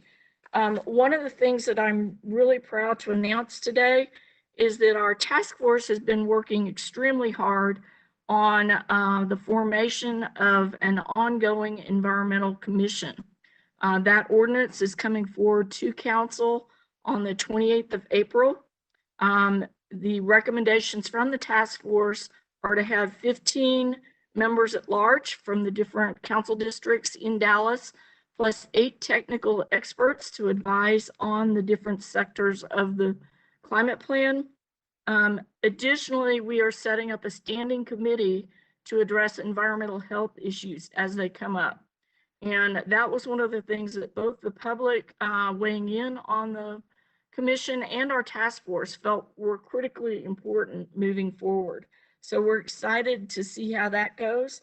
The other thing, and this is for the business folks that are tapped in today, Dallas was one of 8 cities internationally and one of 2 US cities to be selected to the City Business Climate Alliance, formed by the C40 cities, the Carbon Disclosure Project, and the World Business Council for Sustainable Development. We will be working with this alliance to partner with our local business community towards the goals in the CCAP. Please reach out and let me know if you have an interest in this program as well. Last but not least, thank you all so much for joining us today. We look forward to working with you as we care for our environment here in Dallas. And with that, I am closing us out. If you have questions or want to follow up, I would suggest Green Dallas at dallascityhall.com, or there is a portal on dallasclimateaction.com where you can also reach out in that way. So thank you so much for joining us today. I think, what is it? Go forth and conquer, something like that. Take care. Have a great weekend, great rest of Earth Month. Thank you.